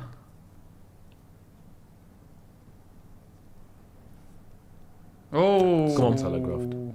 Yeah. Here we go. Come on, I'm Bruno. gonna find. Bruno. Oh, man, that's so annoying. Okay. Yeah, we're wanting him to get an assist and we've got Zirkzee on the pitch. It's... Yeah. The one you just offside all the time. Whoa. I was hoping he passed it to him early. He was offside all the time. What are you doing? frustrating.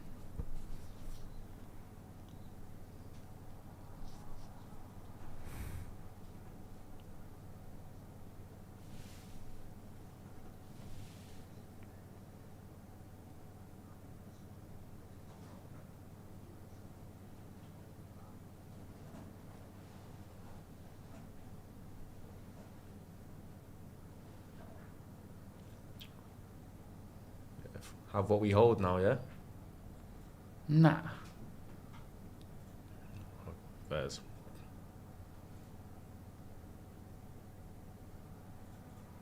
It's going to be a fun end because United are still going to just go for goals, aren't they? Yeah.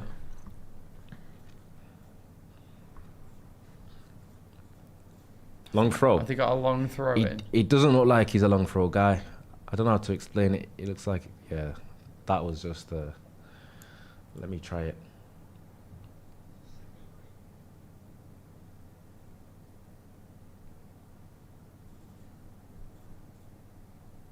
Easy, Overhead. easy. So I mean, Forest, they find it a little bit more difficult when you've got players behind the ball. I think we gave them a little bit too many like open space, counter-attacking opportunities, but it's made for a little bit of entertainment anyway.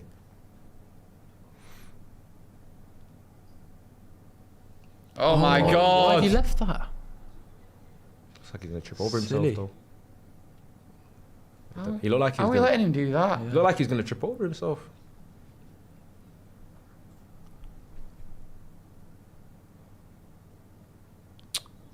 Oh my god. Jesus, man, I thought that was it. Great ball. Oh my god. Oh my Elliot Anderson goodness. again. Elliot Anderson.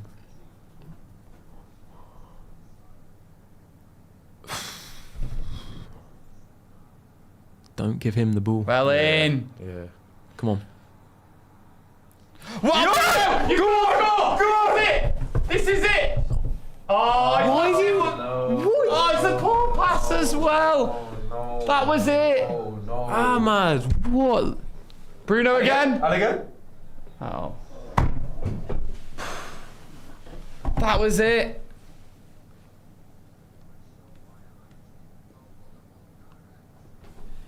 Just Should've have gone an down effort. the right.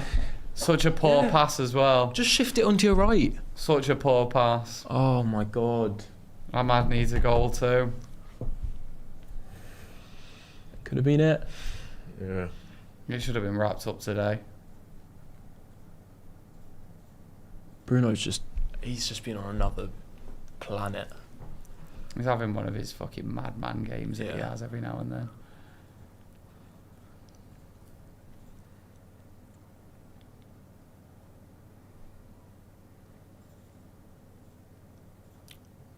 Some touch that. McAtee in it. Yeah. One of those academy stars that haven't Yeah. really made the transition. He was Him good and was he- Palmer were a notorious duo at the time. and Delap, no? Delap as well in that side, yeah. Because obviously you would have seen it a bit more. I actually didn't really watch much of like when McAtee and stuff and Palmer. Yeah, to be fair, that was when I was just starting to Yeah. watch a bit more youth football. Was Fingy as much of a dead cert as he's ended up being? Who's that? Nico O'Reilly. He was not. I don't Or think. is he one of those like Jim, like I've said, where sometimes there's certain players where their attributes just end up like they just increasing in translate very value well when they go yeah. to first team football. He wasn't like nailed on best in his group, but he's always been good at youth level. Come on. 8 minutes added on. United on the That's- counter. I don't mind that. Go on. Who's he got with him? Bruno. Ahmad. Oh. That was his fault that time. Yeah. So annoying. Oh, he was offside Anyway, anyway. offside.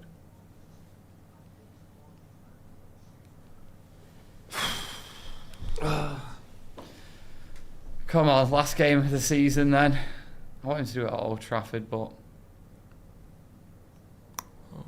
Rare giveaway from Kobe.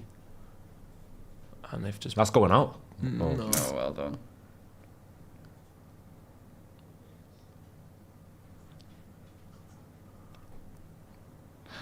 Fuck. Oh my Oh god. man. Get the game won, lads.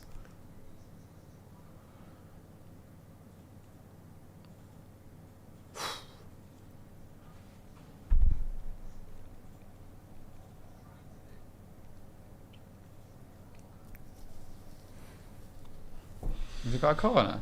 No.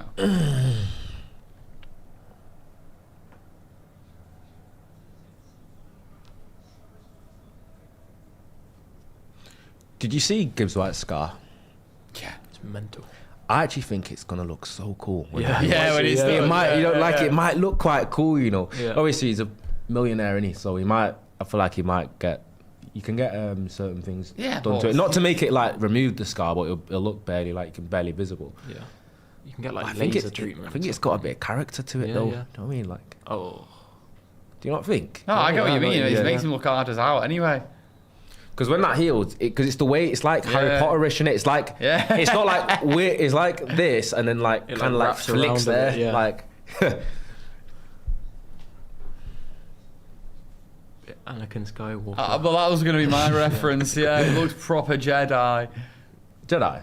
Yeah. I'm not too familiar with Anakin Star Wars. Skywalker. Anakin. Darth Vader before he was Anakin. Darth I was gonna Vader. say Anakin's Darth.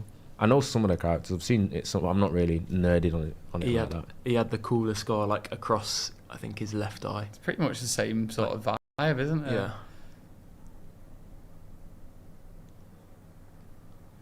I reckon we've got like one more chance today to get it for Bruno. Could be a couple. He's been going at a good rate. Oh, here we go. Ooh. And they're throwing everything at this as well, Yeah. aren't they? Well done. Ooh. Right, Bruno's still with you, Xerxes. Yo. Yeah. Forget it, Xerxes.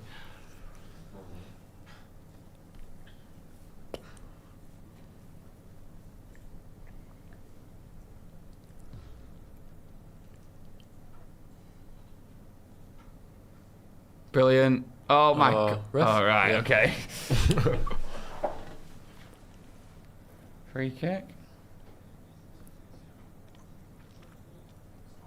4 minutes left to go of added time. Still 3-2.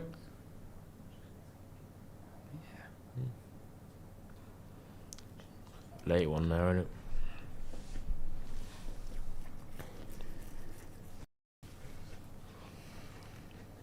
Bruno takes Is this it? Set piece, epical. Yeah. Yeah. Come on, Bruno. This is It's it. quite far out. Write your name in lights. Bruno. Go on. Ooh. Nah. Cleared away. Mason! Ooh, don't It's not bad effort. No. mind that too much. I feel like it's one of those that was a lot wider than you thought, though. Yeah. Like it looks close, and then the replay watch, it's gonna be like so wide. Yeah. Yeah.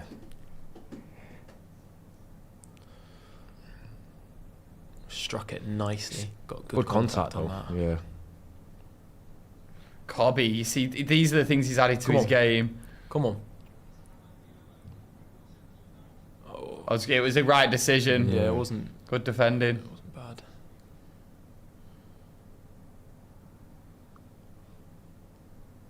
Yes. Go on.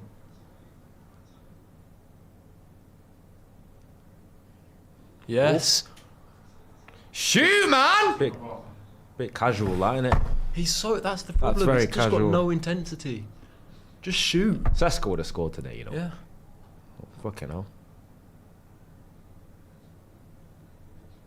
I feel like Xerxes always wants one more touch or one more action before he gets a shot off.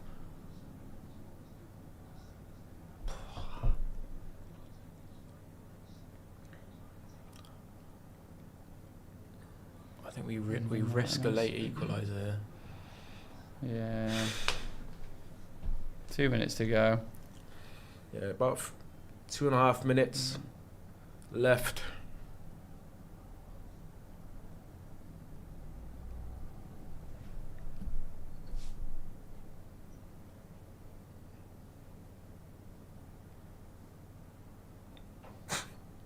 think it seemed like he wanted a foul there. Well done, Lisandro. Yes. That's it. There we go. There we go. This is it. This has got to be it. Bruno, he's got Ahmad. This has got to be it. This is the moment. Shut up. What are you doing? The low! Wait, is that... The low! Oh! Would that have been a Bruno assist? I think that would have been it. Would that have been an assist? Yeah. Yeah. Would it have been? Yeah. Yeah, I think so. Why? Oh my god. How did he end up there, by the way? Oh, I think he has to give it to Ahmad then. It would have. It would I'm not have. sure it would have. You think it was a touch from... Yeah, he's Bruno's. I don't know, yeah, maybe not. I think that's the one time he needs to lay it off to Ahmad there. Yeah. He's been in that same situation about 9 times this game.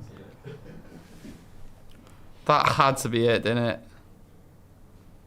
Nice run from Dorgu. Bit too much. You know, get off there, innit? Probably over now, isn't it? One more.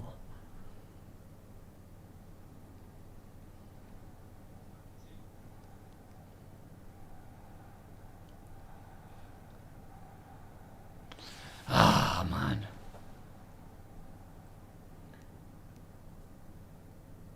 Nice, Kobe. Nice. So good. Oh my... That is That's so so bad. Mm.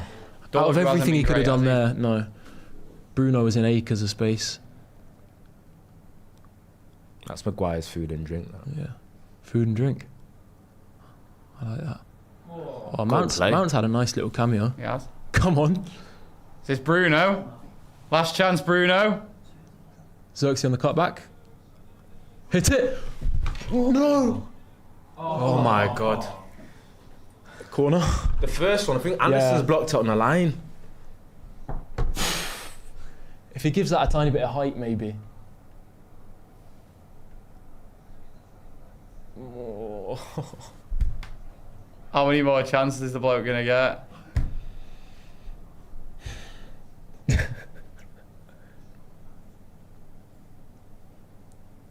Right, this is it now. This is it. Last chance. Look at him. Where's Harry Maguire? Come on. When I said one more chance, he's had 4 since then. And that was in stoppage time. This is mad. Little hand signals. Bruno, last chance to break the record at Old Trafford. Ah.